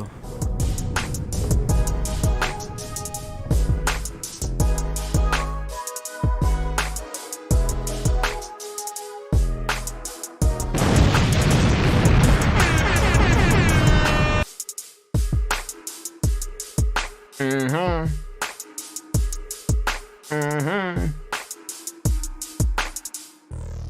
this up loud, yeah, let it bump. Bass hitting hard from the back to the front. Chunk of deuce out the sunroof for the haters. Now they can't fade us. I'm like a skyscraper. I'm sitting tall, king of the hill. I'm on the cell phone taking all major deals. I can't stop now cause the game too strong. Been in it so long, gotta get it before it's gone. So now I'm coming home and the hood coming with me. Bringing all the diamonds worth about $150. Clean as a whistle, yeah, the kid's so spiffy. Banging out your speakers so I'm knowing that you hear me.